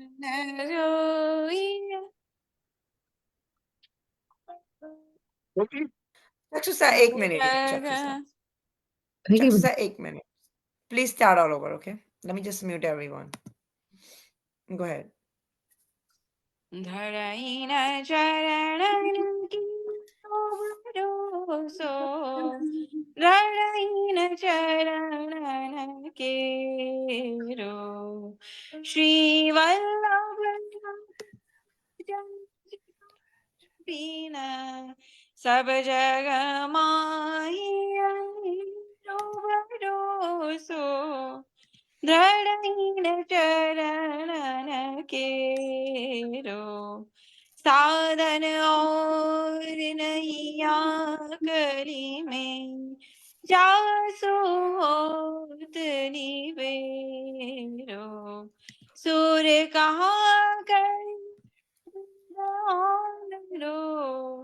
बिना मोल को चेलो भरोसो धरण चरण केरो ધરણીના ચરણ કેરો ભરોસો ધરણીના ચરણ કેરો શ્રી વલ્લભાધીશ કી જય શ્રી કૃષ્ણ કનૈયા લાલ કી જય જય શ્રી કૃષ્ણ. श्याम सुंदर श्याम ने महारानी की जय. अपने अपने गुरुदेव की जय. બધા વૈષ્ણવને જય શ્રી કૃષ્ણ. આજ કે આનંદ કી જય. આજ કે આનંદ. આજ કે આનંદ આનંદ કી કી જય. જય. હવે આપણે આનંદ. બધા હવે ફેસ્ટિવલ ના દિવસો શરૂ થાય છે. બધાને happy Diwali in Happy- advance. Happy Diwali બધાને. હેપી દિવાળી. શુભકામનાઓ. જય શ્રી કૃષ્ણ દિવાળીના. બધા સેજલ, વૈષ્ણવને ખૂબ ખૂબ સેજલ મારે એક વસ્તુ કેવું હતું કે અમારું લાડ સમાન નું ફંક્શન છે ક્યારે? શનિવારે. કોઈને આવવું હોય તો મેં શનિવારે. તને મોકલાયું ફ્લાયર્સ. આ શનિવારે છે? હા, શનિવારે સાંજે એટલે સાંજે. ઓકે. બહુ સરસ છે. રંગોલીમાંથી ફૂડ આવવાનું છે ઓકે અને ઓકે મિર્ચ મસાલા વાળા સોંગ છે. ઓકે. તો મને ફ્લાયર મોકલાયું છે? મેં મોકલાયું છે ઓકે, હું અને ચેક બીજે કરી કોઈને પણ ઈચ્છા હોય તો હું મોકલાવું ફ્લાયર્સ. શ્યોર. બહુ ખરેખર બહુ ફાઇન છે. ઓકે, ક્યાં છે ક્યાં ગાડી છે function? લખેલું છે ને બધું એમાં છે રાઈટ ઇન્ફોર્મેશન? ક્યાં છે હા ઇવેન્ટ? ઇવેન્ટ છે ક્યાં કહેવાય કોલંબિયા બાજુ છે. હા, તો ફ્લાયરમાં હશે હોલમાં ને અને એની લોકેશન. ખરેખર ફૂડ પણ બહુ ફાઇન. રંગોલી હોટલમાંથી ફૂડ આવવાનું છે. ઓકે. એટલે મને કોન્ટેક્ટ કરો રવિવાર એટલે મને કાલ સુધીમાં જવાબ જોઈએ. રવિવારે છે કે રવિવારે કે શનિવારે શનિવારે શનિવારે છે? શનિવારે સાંજે 5 થી 8. Okay, thank you. ઓકે. તો હું આપણા એમાં મૂકી દઉં ફ્લાયર? અને આપણા સત્સંગમાં તો નહીં મુકાય પણ ના, સત્સંગમાં નહીં, પહેલામાં મૂકું? હા, ઇન્ડિવિજ્યુઅલી મૂકી શકો છો તમે. Okay, individually. ઇન્ડિવિજ્યુઅલ મૂકી દઉં છું. યા. જય શ્રી એક કૃષ્ણ. રીટાબેનને મોકલાવું છું, એક તને અને એક ચક્ષુ સાથે આવી છે કે રીટામાં? શ્યોર. બીજા કોઈ? મારામાં ચક્ષુ આવી જશે. ઓકે, થેન્ક હા, યુ. ચાલો. જય શ્રી કૃષ્ણ. જય શ્રી થેન્ક કૃષ્ણ. યુ. જય શ્રી કૃષ્ણ. જય જય શ્રી કૃષ્ણ. સર્વે કૃષ્ણ સર્વે વૈષ્ણવને જય શ્રી